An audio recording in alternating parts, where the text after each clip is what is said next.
Bonjour à tous et bienvenue pour cet épisode numéro 175 du Basket Lab, le laboratoire du jeu. Alors aujourd'hui, 20e numéro de la syllabe. Bon, alors, comment allez-vous ? J'espère que tout va bien pour vous. J'espère que vous avez digéré ce fameux transfert de James Harden qui est un peu fichu en l'air notre programmation, on va en parler. Mais oui, non, surtout, pardon, j'enregistre là, on est samedi 4. Est-ce que vous avez réussi surtout à encaisser les couleurs de ces fameux parquets pour le le In-Season Tournament ? Je dois dire que, c'est pas évident. C'est pas évident de regarder des matchs avec ces couleurs-là.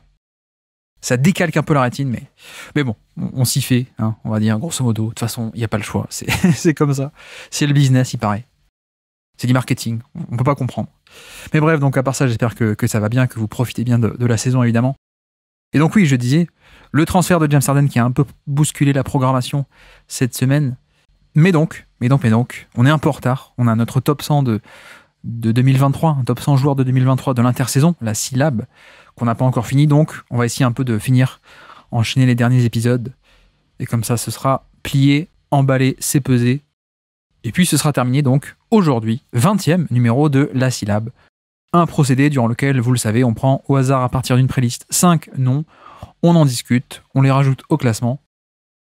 Et donc, aujourd'hui, pour ce 20e numéro, 20e et pas dernier, nous recevons un habitué puisque c'est Tom de Dunk Hebdo, Tom Feller, qui se joint à nous pour participer à la syllabe.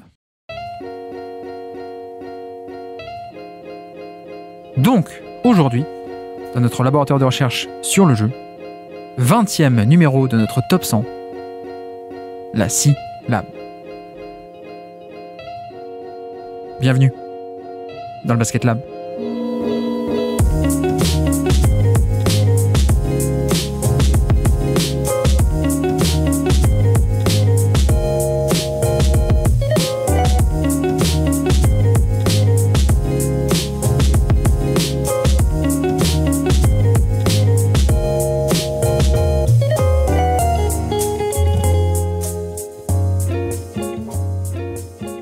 Donc, on se retrouve pour un nouveau numéro de notre série, notre top 100 de 2023, qu'on essaye de faire en tout cas, top 100 participatif des jours de 2023, la syllabe.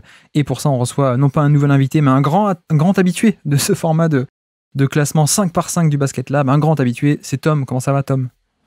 Ça va très bien et toi, Guillaume ? Ça va. Mais très content d'être là. Ouais, je suis content de t'avoir aussi, vu qu'on est, comme je disais, sur un grand habitué qui a... Tu connais le format et tu as déjà fait la centaine aussi, notamment. C'est ça.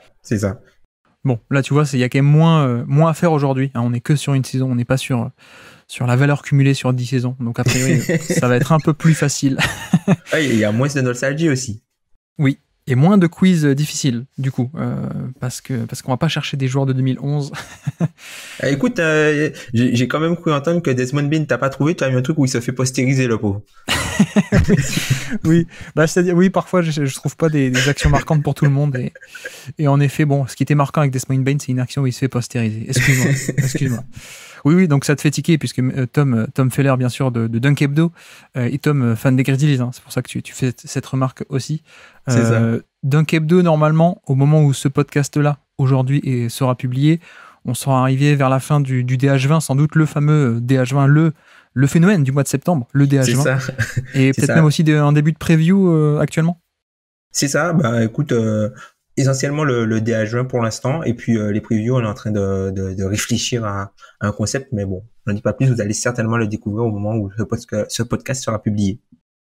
Surprise. On avait déjà eu la surprise du 4K l'an dernier sur Dunk Hebdo. Le bien nommé 4K. Oui, tout à fait. Je crois que j'avais proposé un nom, mais qui n'avait pas été accepté, moi, sur parce que vous aviez demandé des noms de format. Oui, effectivement. Mais j'avais dû donner un jeu de mots encore, mais qui n'est pas passé. Je me souviens plus exactement, mais effectivement, pour l'instant, ça. Et encore, Ben n'aime pas trop le 4K, mais il a été adopté, écoute. Oui. Non, mais moi, j'ai en stock des noms de séries, j'ai que des jeux de mots. Donc, écoute, ça encore une fois, là, c'est bien trouvé, la syllabe. C'est pas mal. C'était très bien trouvé, la centaine. Moi, j'avais beaucoup aimé le nom la centaine. Donc, on attend les noms sur les projets projets à venir, quoi. Et tu sais que j'ai hésité entre faire un top 50 ou un top 100. Donc la C-Lab, c'est un top 100 parce qu'en chiffre romain, C, ça marche. Mais j'avais aussi un nom qui marchait pour le top 50. C'était le Lab L. Puisqu'en chiffre romain, le L, c'est 50. Ah oui, c'est vrai, ouais. Tu vois. Donc le label aussi, ça aurait pu marcher aussi, le label. Mais finalement, c'est la C-Lab. Mais écoute, ça, tu pourras le faire un top 50 des roleplayers. Peut-être un été où on sera plus fatigué, on fera pas la C-Lab, on fera le label, peut-être. On verra. Ben voilà. mais bref, donc la C-Lab, notre top 100 de 2023. Pour l'instant, on a un classement, on a un top 95, donc on aura un top 100 à la fin de cet épisode, mais, comme à chaque fois on déborde, on aura d'autres épisodes en plus, on n'a pas fini notre série, on a rajouté une cuvée en plus avec Azad, on a fait les oubliés avec Azad, et puis on a aussi une playlist en fait qui n'était pas de 100 noms, d'un peu plus de 100 noms, donc il reste encore des épisodes, mais bref, sur le classement actuel, est-ce que tu as des revendications importantes et des demandes de reclassement? Alors, la première chose, c'est Spencer Dinwiddie qui est beaucoup trop haut. Il ne devrait même pas être dans ce classement. Évidemment. Pour ceux qui ne savent pas, c'est un joueur que je n'apprécie pas particulièrement, mais bon, écoute, il est là. On respecte le fait qu'il soit là. Moi, je trouve Jeremy Grant un peu bas de mon côté. Par exemple, je trouve que c'est un joueur qui a quand même de la valeur, et notamment sur le tir à 3 points, puisqu'il a ce qu'on appelle le no deep tree où il shoot sans redescendre la balle. Donc oui. Du coup, ça lui donne une valeur supplémentaire, et notamment sur les close-out, puisque comme il peut dégainer de façon plus rapide, du coup, ça donne plus de spacing, et aussi il est plus respecté derrière l'arc. Donc je trouve que moi je donnerais une petite valeur supplémentaire à ça par rapport à la diversité de son tir à 3 points à cette taille, parce qu'il y a très peu de joueurs de cette taille qui arrivent à faire ça. La question avec Jeremy Grant, c'est toujours est-ce qu'on le fait passer par-dessus certains 3&D de luxe, en fait, les KCP, McDaniels, etc. Ou alors, parce que en antenne, tu me disais que tu avais aussi un point de référence entre les deux, c'était Scottie Barnes. Ouais. Ou alors presque on prend le groupe là, des Jalen Williams, Franz Wagner, Scottie Barnes, Tyrese Maxey, Tyler Hero, presque eux, on peut les rapprocher de Jeremy Grant, et comme ça, on bouge pas Jeremy Grant, mais il est plus dans une zone qui pourrait lui convenir. Ça peut s'envisager. Ouais, après, tu vois, Maxey, je trouve qu'il est peut-être un peu bas ou à sa place. Hero aussi. Ouais. Après, Barnes, je trouve que il devrait être un petit peu plus bas que ce groupe-là. Puisque, je trouve que Scottie Barnes, c'est un joueur qui a pas été bon dans le rôle dans lequel on l'a mis, et ça a posé des problèmes structurels dans son équipe. C'est-à-dire qu'au début, c'était censé être le porteur de balle principal, entre guillemets, ou du moins le premier playmaker, en transformant Fred VanVleet. En transformant Van Vliet en scoreur, sauf que il était pas assez bon, ça a un peu changé la structure de l'équipe. Du coup, à un moment, il est repassé un peu en tant que backup pivot. Ouais. Et après, il est revenu en poste 3, mais ça a causé un total déséquilibre en fait dans l'équipe, parce qu'il a pas su tenir son rôle, et il n'a pas su être assez bon dans son rôle dès le départ. Ouais. Tout en étant assez inefficace, tu vois. Donc c'est pour ça que et défensivement, j'ai aussi eu pas mal de problèmes avec la défense de Scottie Barnes, avec énormément de blow-by, tu vois, en regardant puisque il y a un joueur de Toronto dans la QV, en regardant les matchs de Toronto, j'ai été surpris par un peu l'apathie défensive de Scottie Barnes. Après, peut-être que je ne l'ai pas vu à ses meilleurs moments. Ce qu'on peut faire alors, c'est descendre Scottie Barnes au niveau de Grant Williams et Jeremy Grant, alors, peut-être. Ouais, moi ça me va, ça. Ok, faisons ça alors. Du coup, ça le descend de 5-6 places. C'est vrai que la question, c'est à quel point est-ce que la défense sauvait la grande inefficacité avec Scottie Barnes. Et c'est vrai que, comme tu dis, si toi, tu as peut-être une pondération défensive un peu plus faible, au niveau de performance défensive un peu plus faible, c'est vrai que ça peut s'entendre de le mettre au niveau de Grant Williams et Jeremy Grant alors. Surtout que tu vois, ce joueur, normalement, Scottie Barnes, quand tu prends les défenseurs, c'était quoi à la fin de la saison, c'était quoi le 4e meilleur défenseur de son équipe? Ouais, peut-être, ouais. Donc au final, tu vois, c'est vrai. Mais bon, après pas d'acharnement sur le joueur, hein. C'est vraiment pas d'acharnement sur le joueur. Non, mais j'entends. Non, mais ça me va. Ok, ça me va. Donc on a. Je ne sais pas pourquoi, donc on a le running gag Jeremy Grant qui nous fait du premier épisode jusqu'au numéro 20, peut-être même jusqu'au 25, on verra si on décline en 25 épisodes, apparemment. Et sur le haut du classement, puisque c'est quand même ça qui est aussi très intéressant, bien sûr, c'est ce que vous faites d'ailleurs. Vous faites que le haut du classement, hein, si vous faites le DH20, vous êtes plus malin que moi. Mais sur le haut de la syllabe, est-ce que tu as des grosses remarques, on va dire, sur le top 20 ou sur le top 10? Je sais que par exemple, toi qui es fan de Memphis, mais tu étais peut-être un peu moins chaud que moi sur Jaren Jackson? Oui, c'est ça. En fait, Jaren Jackson, là, la raison pour laquelle je suis un petit peu moins chaud sur lui, enfin, du moins, je le mettrai un peu plus bas, c'est simplement que ça reste un talent dépendant. C'est un défenseur extraordinaire, mais ça reste offensivement un talent dépendant. Alors oui, il est capable de se créer son tir, mais c'est pas de façon constante. Et puis, c'est quelqu'un qui a quand même, notamment sur le short roll, alors ça, on peut pas s'en rendre beaucoup compte, tout simplement parce que comme le porteur de balle principal n'est pas assez dangereux de loin. Du coup, on peut pas, enfin, tu vois, Jaren Jackson Jr. sur le short roll, il pose 2 dribbles, il est déjà au cercle. Et comme c'est un joueur qui est assez long, qui peut finir main droite, main gauche, et qui rentre dans les défenseurs, puisque beaucoup pourraient croire que Jaren Jackson est un joueur doux, mais c'est un joueur vraiment de contact. Offensivement, il rentre beaucoup dans les défenseurs, il est plutôt besogneux dans son jeu offensif, mais du coup il est déjà près du panier et on voit pas tout ce déficit et ce manque de playmaking notamment sur le short roll. Donc c'était les raisons pour lesquelles moi je l'avais plus bas, malgré un niveau défensif défensif excellent et malgré la menace du tir à 3 points en attaque. Dans ce registre-là des intérieurs, donc Jaren Jackson pour l'instant est 14e, hein, pardon, pour ceux qui n'ont pas le classement sous les yeux comme nous. 14e Jaren Jackson. Je me demandais si Anthony Davis, qui est 10e, j'ai presque envie de le faire monter de quelques places encore et de le refaire passer devant le groupe Tatum, Kawhi et Butler. On est sur un défenseur d'élite, défense d'élite, plus sur le côté défense protection du panier qui est le truc le plus important. Et en plus, on a eu quelqu'un d'efficace cette année. Ça me titille un peu. Peut-être qu'on en rediscutera, mais je sais pas. Je pense que les hauts... Alors, on va mettre des guillemets parce qu'il y a quand même Kawhi dans le lot. Les hauts d'Anthony Davis sont peut-être plus hauts que les hauts de ces joueurs-là. Et attention, je parle bien de Jimmy Butler et de Jason Tatum qui quand même, enfin, faut aller les chercher. Mais si tu veux, là, quand Anthony Davis, il domine des deux côtés du terrain, c'est vraiment une machine, quoi. Tu peux demander aux joueurs de Memphis sur le premier tour et tu peux même demander aux Warriors, hein. Comment faire Anthony Davis sortir de la raquette? Comment faire en sorte qu'Anthony Davis ne soit pas dans l'action, tu vois? Oui. C'est pour te dire le niveau quand défensivement ce gars-là il est bon, mais après lui aussi c'est un talent, ça reste entre guillemets un talent beaucoup trop dépendant et il est tributaire en fait du guard play pour donner le meilleur de lui-même. Ouais, mais tu vois à quel point tu vois si tu prends que la défense d'Anthony Davis et que l'attaque de Tatum. Qu'est-ce qui a le plus d'impact pour toi entre que la défense de Davis et que l'attaque de Tatum? Pour moi, il y a match, hein, voire même. Oui, il y a match. Oui, il y a match. Voire même Davis un peu plus, je sais pas. Mais après, je sais que je pondère moi peut-être un peu plus que toi le côté protection du panier, sans doute. Oui. Sans doute. Oui. Ouais, mais au final, ça se tient, hein, ça se tient. Tu vois? Ouais. Bon, bref, on va pas s'attarder parce que sinon, si on le fait sur les 100 noms, sur les 95 ans du classement. C'est ça. Et donc, avant de passer à la cuvée du jour, au niveau des best of the rest, est-ce que tu as des noms qui, a priori, ne sont pas dans la pré-liste? Est-ce que tu as des noms qui ressortaient un peu du lot?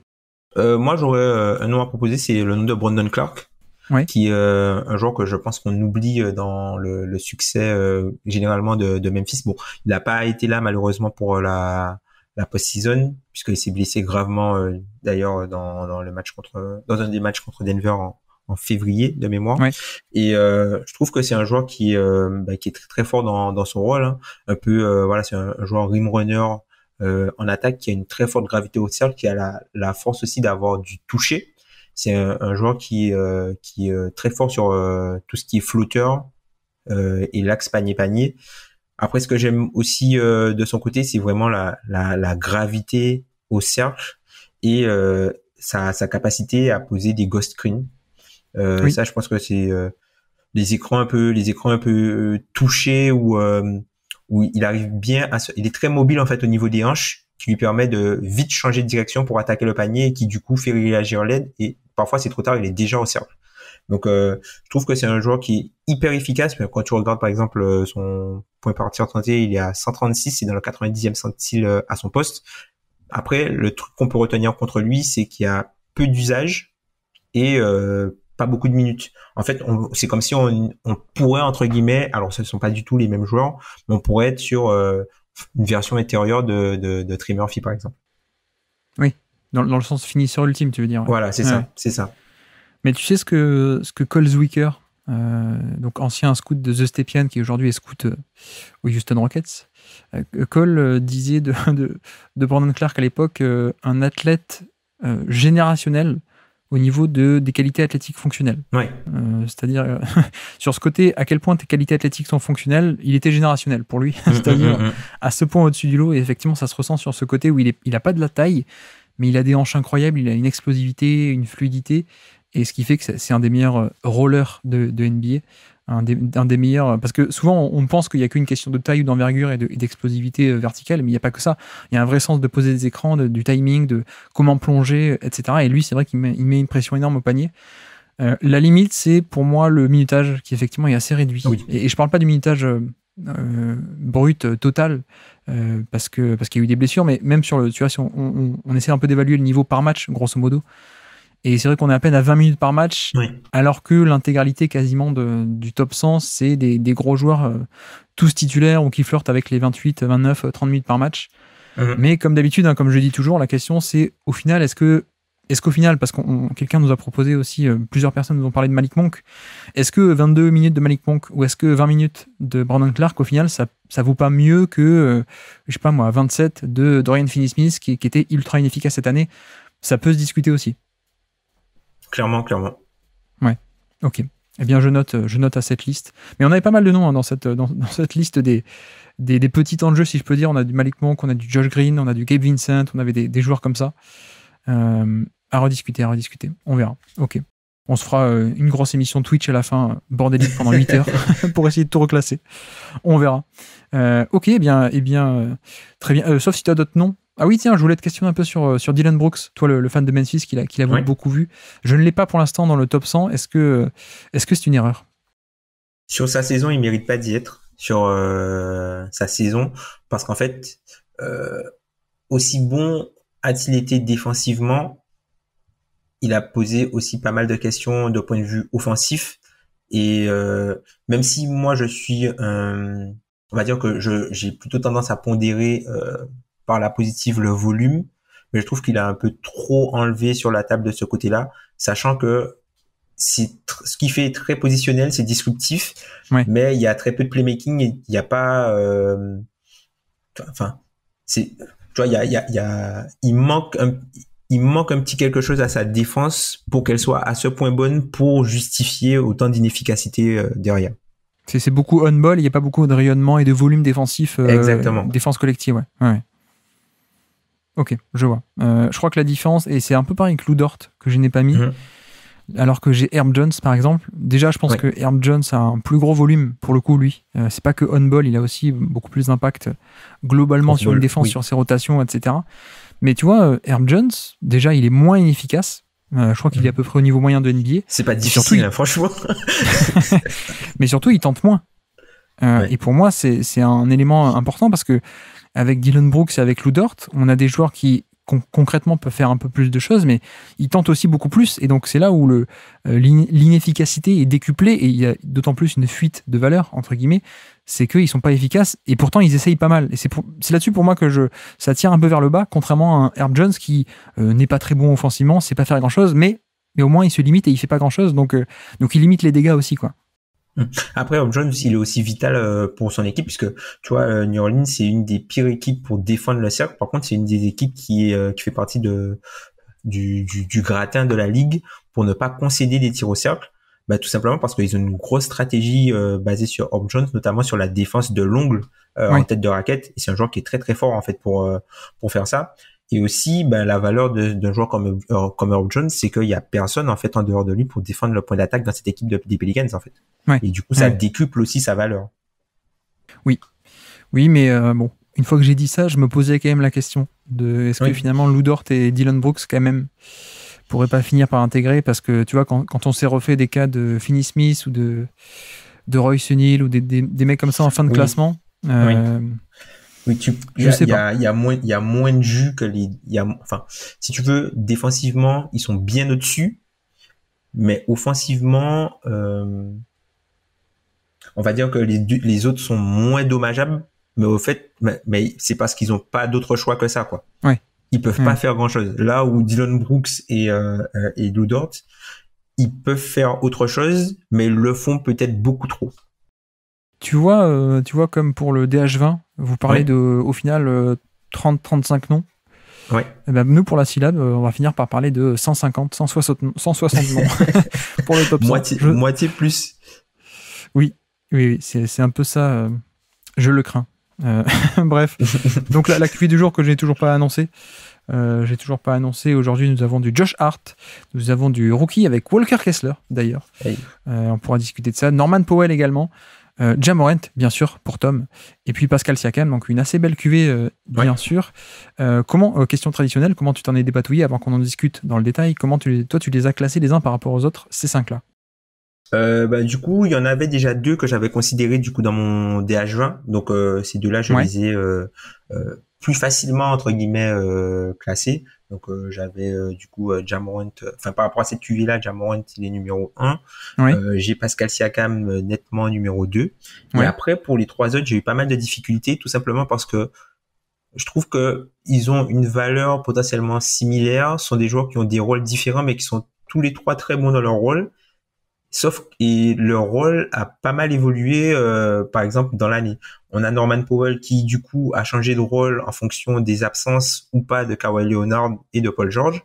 On a du coup Josh Hart qui a changé d'équipe et qui a changé aussi de paradigme dans lequel il se trouvait, là où il y avait pas mal de défense de zone qui le mettait pas forcément en valeur à Portland. Il est arrivé dans un système où tout ce qu'il fait, notamment au niveau du playmaking défensif, était très intéressant sur une équipe notamment qui joue du jeu de possession avec les Knicks. Et on a Walker Kessler qui a commencé petit à petit et qui a fini la saison en boulet de canon, quoi. Donc c'est vrai que ça n'a pas été évident de les classer ces 3-là. Et franchement, là j'hésite toujours. Je dirais Josh Hart en 3, Powell en 4, mais tout près, et Kessler aussi pas loin. Ok. Eh bien moi, je crois que j'avais l'inverse, mais avec la même marge d'erreur. Ok. J'avais Kessler, Josh Hart et Powell dans cet ordre-là. Okay. Bon, Ja Morant devant en numéro 1 et Pascal Siakam en 2 évidemment. Mais c'est toutes les joies du classement et de la syllabe, c'est qu'on a un classement au début, et ensuite on discute, on classe de manière organique, et on se rend compte que on n'atterrit jamais là où on pensait atterrir.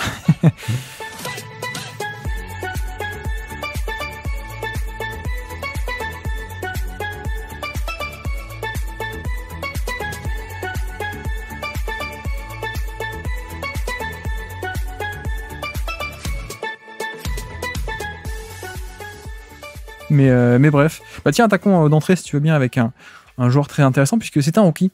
Un rookie très intéressant, Walker Kessler. Donc, si je te fais le topo rapidement, 23 minutes par match, à peine 23, on va en reparler. 23 minutes par match en moyenne sur 74 matchs, 121 de true shooting plus, donc plus 21% par rapport à la moyenne sur 13% d'usage, un volume évidemment très modeste. Oui, c'est un peu ça, ouais. C'est l'efficacité de Jokic, mais pas sur le même type de tir, toutefois. Ouais. Mais non, mais pour te lancer, c'est vrai qu'on a une saison rookie qu'on n'a pas vu venir. Bah écoute, une excellente saison rookie, notamment sur le côté défensif, hein, puisque on sait que le poste de généralement les joueurs les plus dommageables entre guillemets quand ils arrivent dans la ligue, ça va être le pivot annoncé défenseur et le porteur de balle plutôt offensif. Qui est un peu dans le scoring, mais dans le scoring inefficace. Et là, avec Walker Kessler, on a eu un joueur qui est vraiment, qui s'est très bien adapté au jeu NBA. Je pense que la plupart des gens qui peut-être l'avaient pas vu jouer, moi personnellement, ça a été mon cas, je l'ai pas vu jouer à la fac. J'ai été surpris par sa mobilité par rapport à sa taille et sa coordination. Notamment quand il va à la contestation des tirs. Donc c'est quelqu'un qui a fait un gros chantier, mais vraiment un énorme chantier là-dessus. Il est plutôt mobile, je pense que et en plus il est plutôt bon à la course Et même si, tu vois, un truc que je trouve intéressant, notamment pour son profil, c'est quelqu'un qui n'abandonne pas sur les actions. En plus, on rappelle, hein, il était un peu dans l'équipe de Jamari Smith aussi à la fac. Oui. Et Jamari Smith est allé monter très haut à la draft, numéro 2 ou 3, je crois. 3, si je dis pas de bêtises. Avec un peu ce côté playmaker défensif, protecteur de panier plus dynamique.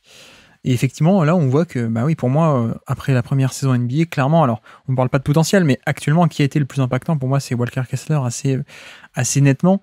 Et c'est vrai que peut-être la première précision que j'ai envie de faire, c'est au niveau du minutage, parce qu'en plus, on en a parlé avec Brandon Clark, mais 23 minutes par match à peine pour la saison, la moyenne. C'est vrai que c'est très très peu, et ça mérite pas forcément d'être dans la liste si on le prend comme ça. Après, je me dis, il y a 2 saisons dans une avec Kessler, c'est-à-dire qu'il y a le début où c'est des débuts d'un rookie, c'est-à-dire très très timide. Et puis ensuite, après le 1er janvier, on est quasiment à plus de 27 minutes par match sur une quarantaine de matchs. Donc, il y en a dans la liste qui sont pas très loin de ce minutage, sur pas très loin de ce total de matchs non plus. Donc finalement, je pense que je vais quand même le pénaliser un peu sur ce côté-là, parce que c'est pas non plus quelqu'un qui est déjà à 35, 36, 37 minutes par match et qui donc a un impact sur autant de minutes. Mais finalement, on a quand même, je trouve, peut-être assez pour le mettre dans la liste en termes de minutage et de rôle et de statut. Et puis surtout, pour moi, ce qu'il apporte, c'est ce qui est le plus précieux ou quasiment en NBA, c'est-à-dire la protection de panier. Et ça, il le fait déjà très bien, en fait. Ouais, mais comme tu dis, c'est pas que de la protection de cercle, c'est vraiment de la protection de panier. Alors déjà, tu vois, il défend très bien le cercle, hein, comme c'est une stat que tu avais évoqué, notamment sur sa protection de tir, il a moins 13% infligé par rapport à la moyenne. Oui. Et du coup, c'est vraiment quelque chose d'exceptionnel. Et quand tu le regardes jouer, au final, ça te saute aux yeux parce que, encore une fois, c'est un joueur qui est très très dissuasif, qui arrive à être dissuasif avec tout son corps. Moi, c'est un truc qui m'a marqué, c'est lui, c'est que, tu vois, s'il pouvait, il aurait même, tu vois, contesté avec son pied un peu à la manière d'un gardien d'handball, tu vois. Il a toujours les 2 mains bien hautes. Il a une très bonne capacité. Alors, quelque chose qui m'a surpris avec lui, c'est quelqu'un qui a une très très bonne capacité à rester attaché à l'attaquant. Là où, tu vois, il y a des joueurs qui bougent et après, quand ils reviennent, ils commettent la faute. Ben lui, il arrive à bien rester collé avec l'attaquant et c'est ça qui lui permet, vu qu'il a quand même une énorme envergure, de pouvoir rester attaché, de pas, on va dire, quand il va contrer ou contester, tu vois, il est jamais dans un engagement à 100%. Il a toujours un certain contrôle de lui-même, ce qui lui permet, tu vois, des fois de s'ajuster, de changer de main, de changer l'angle et des fois de contrer directement le ballon, hein, parce que lui, notamment sur ses comptes, il y a beaucoup de clean block où c'est vraiment totalement le ballon. Tu t'attends à ce qu'il dissuade, mais au final, il arrive à contrer la balle. Et je trouve que voilà, c'est très surprenant de l'avoir vu à ce niveau aussitôt et ça augure de très bonnes choses pour l'avenir au final pour Utah. Oui. Non, mais c'est exactement ça, c'est que après, je sais pas à quel point est-ce qu'il y a un potentiel grand là-dessous. Je suis pas sûr qu'il ait le même potentiel défensif que d'autres, peut-être, d'autres monstres un peu plus physiques, un peu plus athlétiques, qui vont pouvoir se développer et faire beaucoup plus. Lui, je sais pas. Honnêtement, j'en sais rien, mais en tout cas, ce qui est sûr, c'est que déjà, on a quelqu'un qui, comme tu dis, pourtant qui est relativement jeune, mais qui a un peu la maîtrise de tous les plis, les angles, l'orientation, comment servir de son corps, et finalement ces petits détails pour être bien placé, parce que il a une très belle envergure de bras, une très belle taille, mais comme dit, il est pas non plus aussi explosif que Claxton par exemple, où il a pas les centimètres de Gobert, ou voilà. Mais donc il a un peu moins de marge d'erreur, mais en même temps, comme il a une maîtrise déjà de toute cette technique défensive pour être bien placé, boucher les bons angles et ce genre de choses. Bah ouais, on a déjà un protecteur de panier, je trouve, déjà de top niveau. Alors, je dirais tout de même pas chapeau 1 non plus, genre l'élite des 2 ou 3 meilleurs de NBA, mais on a déjà un rayonnement vraiment d'élite, je trouve vraiment de très très haut niveau. Et la fameuse stat, effectivement, c'est à quel point est-ce qu'il inflige une perte d'efficacité à son adversaire au panier, enfin aux adversaires au panier, et on est effectivement à moins 12 ou moins 13, je sais plus exactement, moins 12 et quelques. Ouais, c'est ça, moins 13,2, et c'est dans le top 3 de NBA parmi les gros volumes, on va dire, derrière Jaren Jackson et Brook Lopez. Donc voilà, la saison défensive est quand même plutôt pas mal quand on regarde à quel point est-ce que l'équipe adverse marquait au panier quand il était sur le terrain, donc le on-court, vraiment les minutes où il est sur le terrain, sa performance défensive est dans le 96e centile. Donc voilà, ça protège plutôt pas mal le panier, hein, mieux que 96% des intérieurs, des autres joueurs à son poste d'intérieur, pardon. Au niveau toujours un peu intéressant, même si il faut pas le suivre au pied de la lettre, mais un bon indicateur, le LeBron défensif, le LeBron qui a une stat un peu all-in-one, il est aussi 5e là-dessus, 5e meilleur score du LeBron, de cette stat all-in-one défensive. Donc là encore, c'est plus un indicateur assez vague, pas à prendre au pied de la lettre, mais c'est toujours bien de voir que ça recoupe un peu avec notre analyse. Après, c'est vrai qu'il y a peut-être un peu de... Je pense pas qu'au niveau du rebond, ça soit aussi solide que d'autres, par exemple. Donc, il y a un peu de ce côté-là que tu concèdes. Oui. Son équipe était à peine dans le 47e centile au niveau des rebonds offensifs concédés, pardon.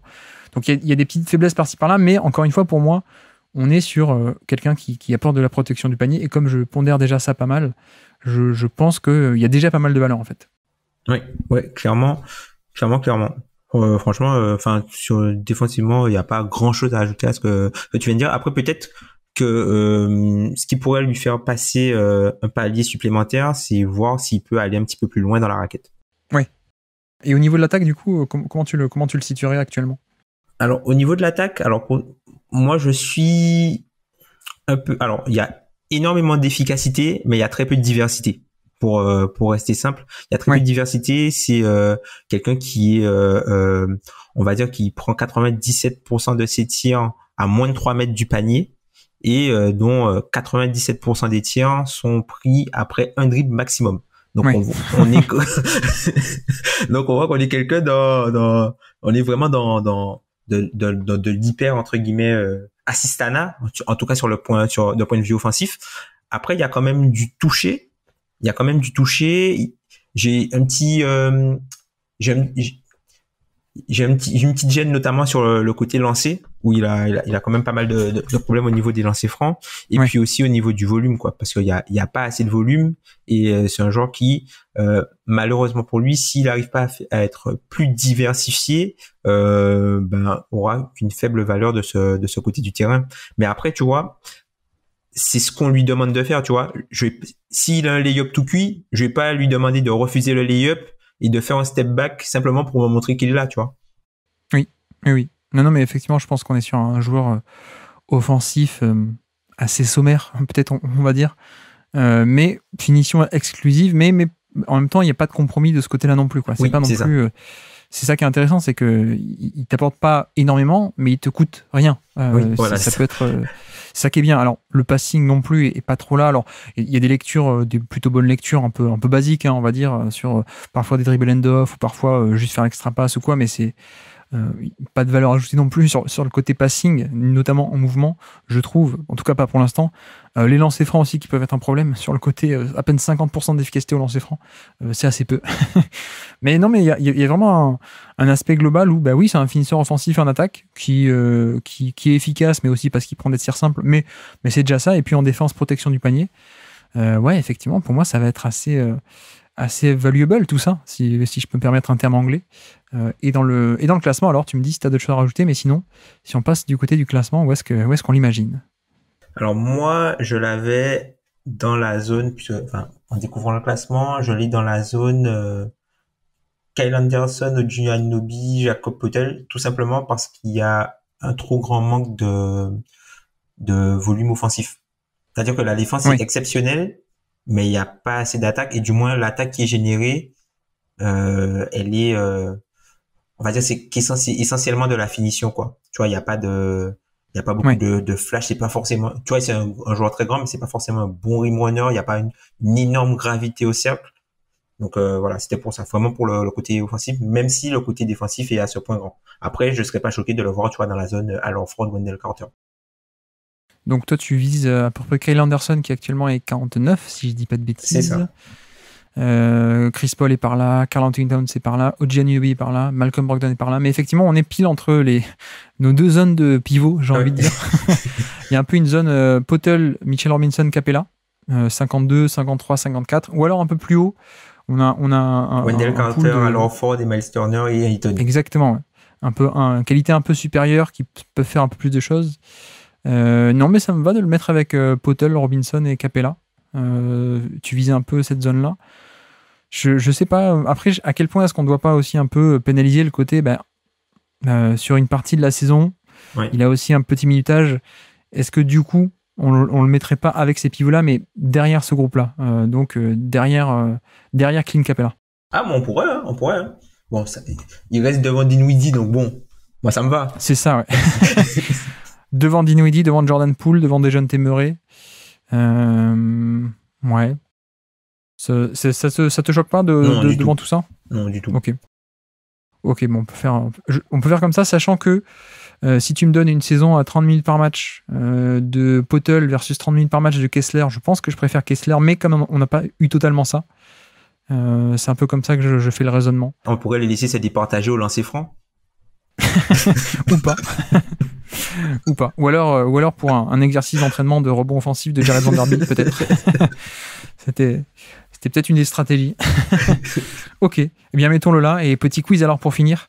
Nous sommes le 13 janvier 2023 et c'est un contre un joueur d'Orlando. Allez, un contre Franz Wagner. Voilà, c'est pour me venger de voilà. Hazard. Est-ce que tu es capable de me citer des joueurs sur le terrain? Alors, on va essayer de commencer par Utah. Donc, j'irai Mike Conley. Non, Mike Conley n'est pas là. Attends, tu m'as dit c'était... Il n'est pas sur le terrain, en tout cas. On est le 13 janvier. 13 janvier, ouais, la trade deadline n'est pas encore passée. Alors, si lui n'est pas là, on va dire Colin Sexton, s'il n'est pas encore blessé. Exactement, Colin Sexton est là. Colin Sexton, on va dire...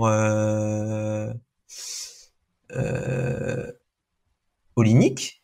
Non, il n'y a pas Olynyk, mais si je te dis, Paul Pierce. Ça y est, c'est le week-end, c'est le super week-end, c'est comme ça qu'on les aime. Ah, j'ai pas la rien du tout. Si je te dis ta meilleure amie. Laurie. Ah, Mark Allen. Ah, mais oui, comment j'ai oublié le finisher. C'était Laurie Markkanen, oui, tout à fait. Laurie Markkanen. À l'aile, il y a peut-être Agbaji qui joue. Non, peut-être qu'il joue pas encore au chez Agbaji. Non, pas Agbaji. Non. On a deux arrières, on va dire. Deux arrières. Deux arrières. Ah, Nick Claxton. Clarkson. Exactement. Michael Jordan Clarkson. On l'appelle. Michael Jordan Clarkson. Clarkson. Pardon. Oh là là.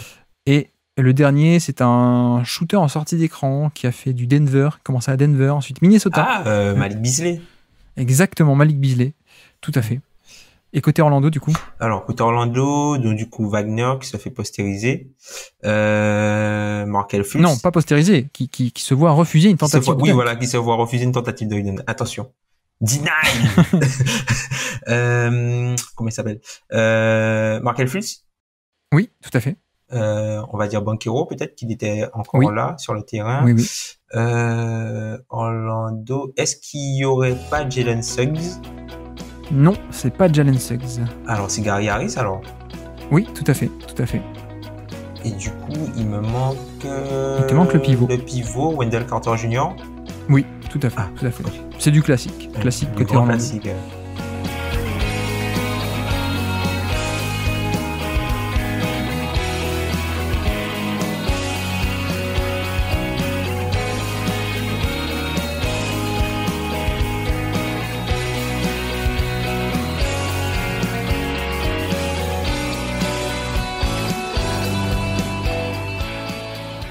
Avançons, on peut aller sur Josh Hart, si tu veux bien. Josh Hart, 30... The quoi tu dis, pardon? The Hitman Hart. Ah, je connaissais pas ce surnom. En fait, c'est un surnom parce qu'il y a un catcher qui s'appelait Bret Hart. Et du coup, c'est resté quand on l'appelle... Quand généralement j'entends Josh Hart, je pense à Bret Hart. Ah bah tu vois, moi quand je pense à Josh Hart, je pense à quelqu'un qui se prend des vents. Quand qui se tape dans la main. Tout à fait. Mais bref, alors Josh Hart, 32 minutes par match cette saison, 32 minutes en moyenne sur 76 matchs, 107 de true shooting plus, donc plus 7% d'efficacité par rapport à la moyenne, c'est très bien.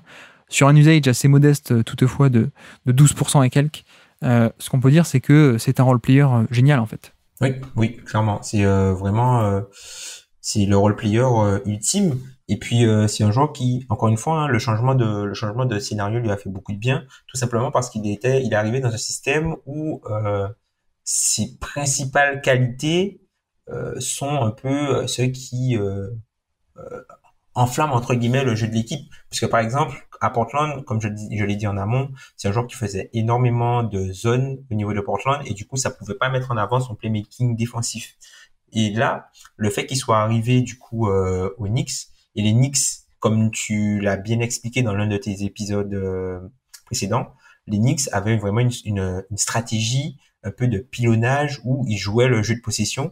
Et le fait d'avoir un joueur qui est très fort sur le playmaking défensif, bah, du coup, ça permet tu vois, d'asseoir en fait toute cette domination. Et tu vois, Josh Hart, c'est un joueur qui est très très haut sur le bloc percentage. Il est dans le 83e centile.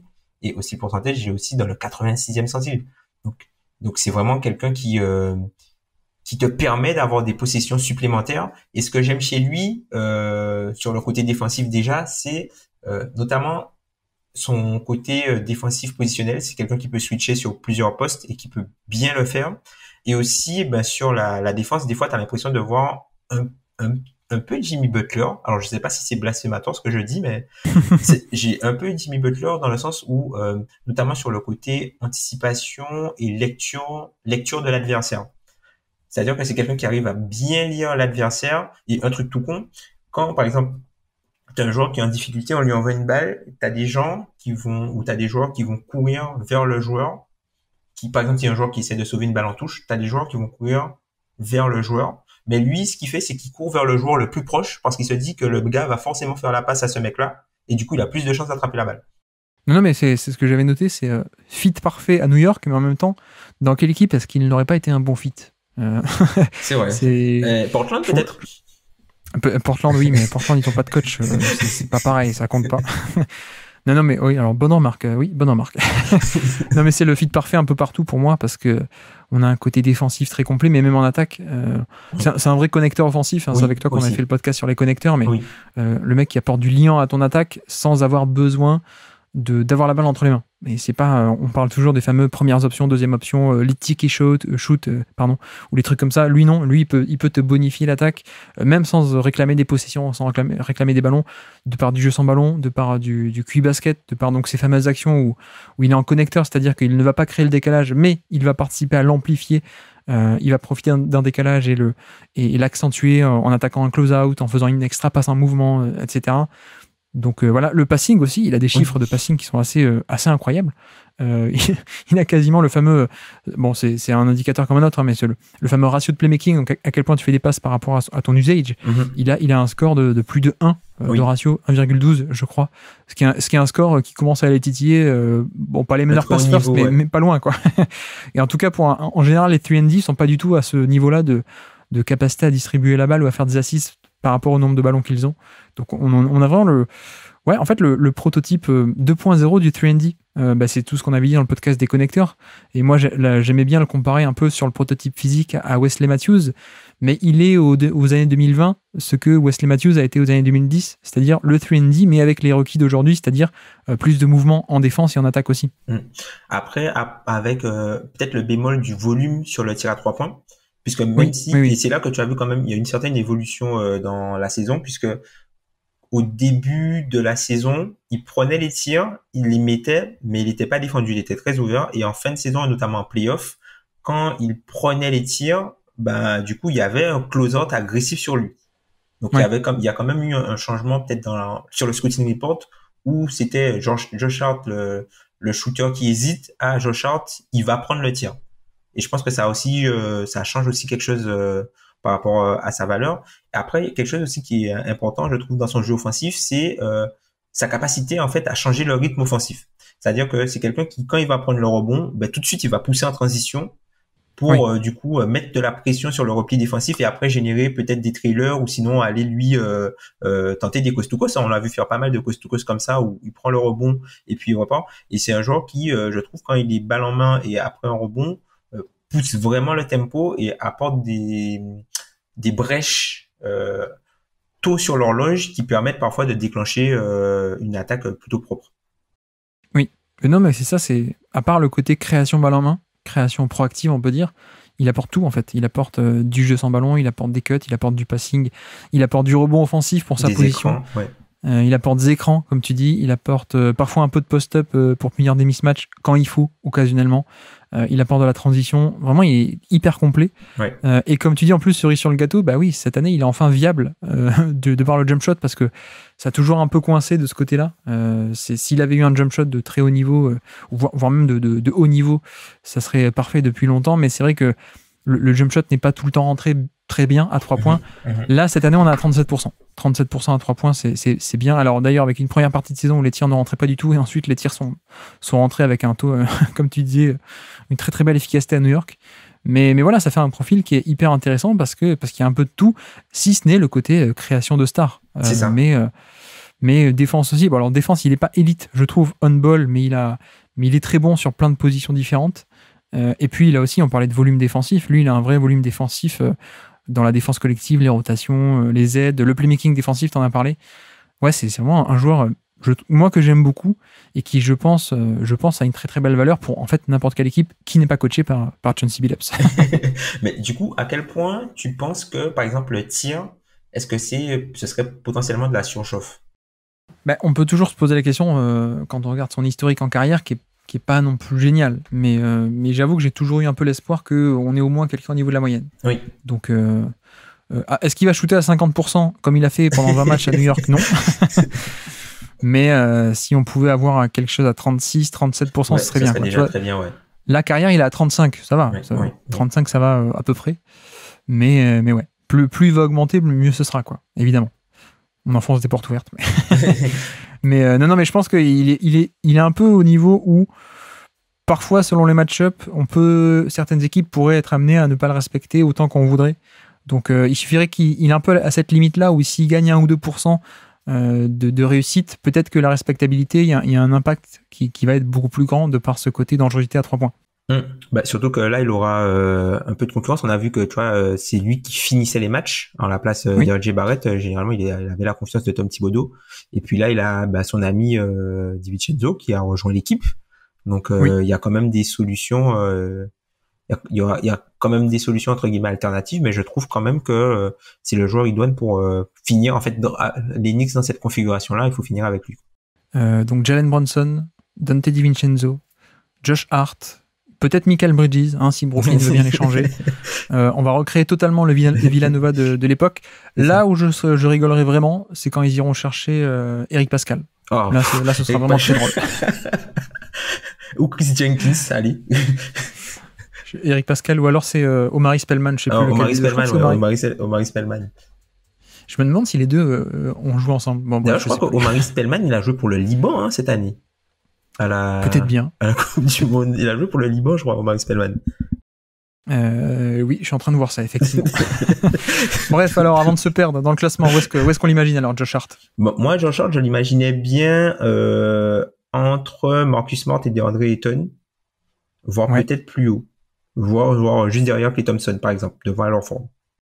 Donc Marcus Smart qui est 46, et autour de lui, on a juste au-dessus DeAndre Ayton, et en dessous, on a 48 Towns, Chris Paul, Kyle Anderson et OG Anunoby. Ouais. Pour moi, il est au-dessus de ces gars-là. Pour moi, il est au-dessus de ces gars-là par rapport justement à la valeur de son playmaking défensif dans la stratégie de jeu de possession de New York.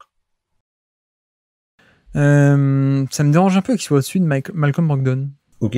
Je sais pas ce que t'en penses. Non, je te lance l'idée. Ça te choquait pas, toi?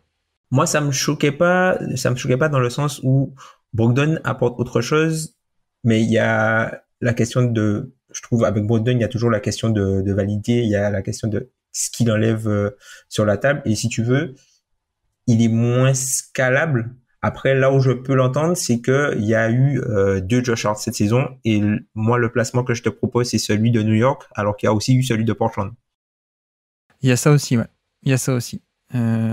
C'est vrai qu'on peut aussi mettre ce malus. D'ailleurs, on l'a mis à Walker Kessler. On peut le mettre un peu à Josh Hart aussi. Ouais. Ceci, on peut le mettre à côté de Malcolm Brogdon avec ce malus, sachant que la version des Knicks, comme tu dis, elle peut aller gratter plus haut, quoi. Ouais, c'est ça. Elle peut aller gratter pas loin de Marcus Smart. C'est un peu ça l'idée. Ouais, c'est ça. Ouais. Ok. Oui, non, mais ça me va. Ça me va du coup si on fait ça. Ok, très bien. On coupe des petites poires. Hein. Nous, on coupe des petites poires. Hein. On coupe des petites poires. Donc, des petites poires à vie au trident. Oui, toi, tu n'es pas N5 qui fait exprès de classer Jamal Murray très haut pour faire genre, on est obligé de couper au milieu et le milieu est plus haut que prévu. Mais bref, on t'a reconnu N5, même sur le moment j'ai capté. Bon bref, petit quiz pour finir. Alors, nous sommes le 7 janvier 2023. 7 janvier, c'est un dunk contre les Pacers. Un dunk assez agressif sur un poster sur quelqu'un. Je ne dis pas qui, je te laisse trouver. Est-ce que tu es capable de me citer les joueurs sur le terrain? Contre les Pacers, je crois, le 7 janvier, il est encore à Portland, je crois. Hein. Oui, tout à fait. Il est encore à Portland. Donc, on va dire Lillard. Oui. Anthony Simons. Il n'est pas sur le terrain. Il n'est pas sur le terrain. Est-ce qu'il y a notre ami Jeremy Grant? Non. Non plus. Il y a quelque chose que tu mets autour du cou quand il fait froid à l'hiver. Qu'est-ce que tu mets autour du cou? Une écharpe. Ouais. Ah. Oh là là. Shaedon Sharpe. Shaedon Sharpe, effectivement. Shaedon Sharpe pour le autour du cou. Shaedon Sharpe pour le autour du cou. Voilà. Pour cet hiver, pensez à Shaedon Sharpe. Hein. Sortez couverts. Il y aura forcément Nurkic, non? Non, il n'y a pas Nurkic, il y a son backup. Ah, il y a son backup Watford? Ou... Non. Ah, Eubanks, Drew Exactement, Eubanks. oui. Exactement, oui. C'est Eubanks, ouais. Drew Eubanks. Est-ce que Justice Winslow était déjà blessé? Il n'y a pas de Justice Winslow. Alors, qui est-ce qu'il pourrait y avoir? Nasir Little, potentiellement. Ah, peut-être qu'il s'est déjà blessé aussi, lui. Ce n'est pas Nasir Little, mais je crois que je vais te le faire. Enfin, je pense que tu le connais pas, mais je peux te faire deviner en disant que il y a quelqu'un qui a son prénom qui a été drafté juste après Andrew Wiggins. Ah, Jabari Walker. Exactement, oui, Jabari Walker. Je pensais pas que tu l'aurais. Oui, Jabari Walker qui avait obtenu du coup son contrat après la Summer League, quoi, qui était drafté peut-être très très loin. Je crois qu'il était même drafté. Et puis effectivement, il m'a fait marquer puisqu'il avait fondu en larmes au moment de la signature de son contrat, alors que c'était un truc, tu vois, non garanti, quoi. Mais ça se comprend, quoi. C'est la réalisation d'un rêve, quoi. Jabari Walker, le 57e pick de la draft 2022, qui était un rookie de 20 ans. Donc Jabari Walker sur le terrain, en effet. Et du coup, côté Indiana, est-ce que tu as des Pacers? Alors, on aura peut-être Haliburton. Non, pas Haliburton, le backup. Le backup, du coup, TJ McConnell. Oui, tout à fait. TJ McConnell, Buddy Hield. Buddy Hield, il a beaucoup joué, je crois, cette non, saison. pas Buddy Hield. Il est pas là. Donc, Mathurin. Oui, tout à fait. L'un soit l'autre, hein. Soit l'un soit l'autre. Est-ce que Chris Duarte était là?